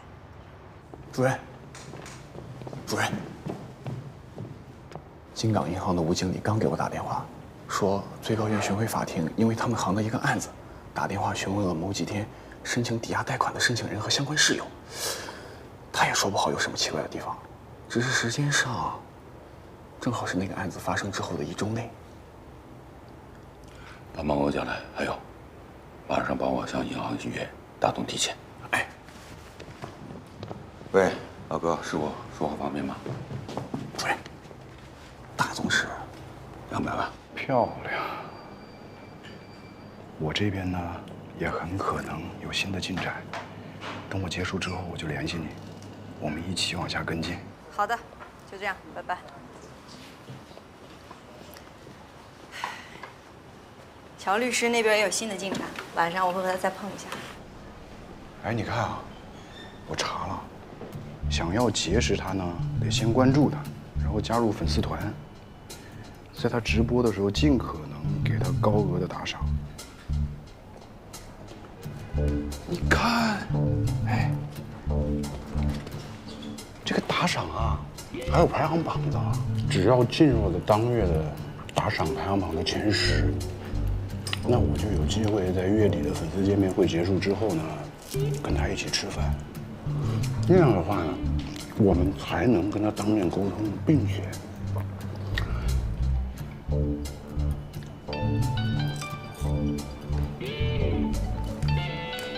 这个电话。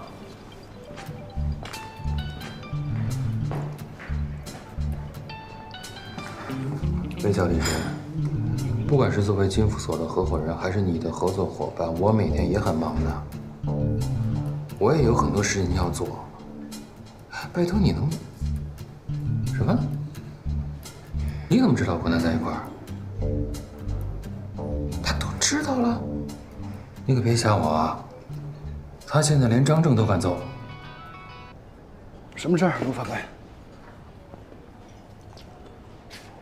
什么叫我要搞走私啊？我不搞那玩意儿。我是说如果。那要看走私什么东西了。豆包咸菜什么都可以。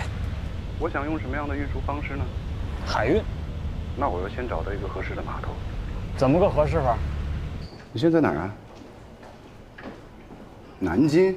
薛东，他和乔少廷在接洽另一条线索，他会再给我配一个实习律师。这不是他第一次帮乔少廷了吧？而且他还是矿北平事务所的合伙人，有点意思。哎呀，不好意思，不好意思，刚刚是聊到哪儿了？哦，这姑娘虽然不是头部主播，但想要进月榜前10，不是挖苦你的，你打赏得起。踏踏实实坐在这儿，交给我。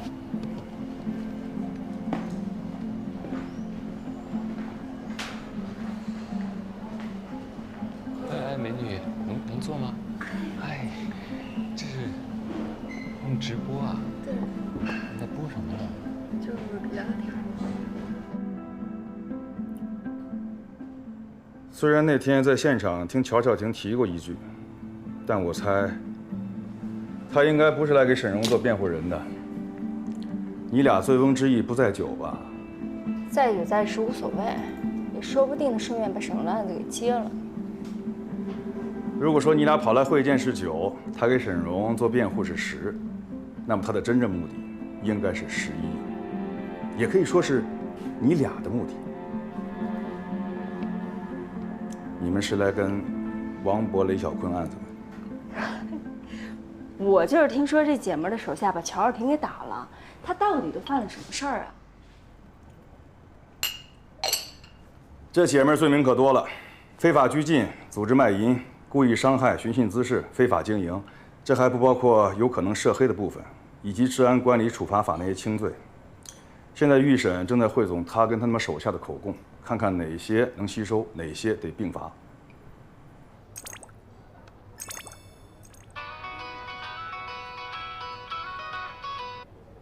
哎呦，卢法官，你怎么才回我电话呀？我还一直惦记着你那个走私副业的事呢。你可真够闲的。你知道你那条短信给我惹多大麻烦吗？出什么事了？细节我回头再跟你说。现在解决麻烦的机会来了啊！你先决定要不要帮我。你这可算是胁迫了啊！说，需要我说什么？我可事先声明啊，这事儿存在一定风险，你先掂量掂量。说实话啊，跟我现在的处境相比啊，你让我干什么都行。鼓起来。太好了！首先，你得马上出发，1个小时之内赶到金港机场。剩下的我路上跟你说。没问题，我马上出发。乔律，你真不问问我具体要让你干什么吗？你哥说，沈荣那个营业执照经营范围里根本就不能卖烟酒。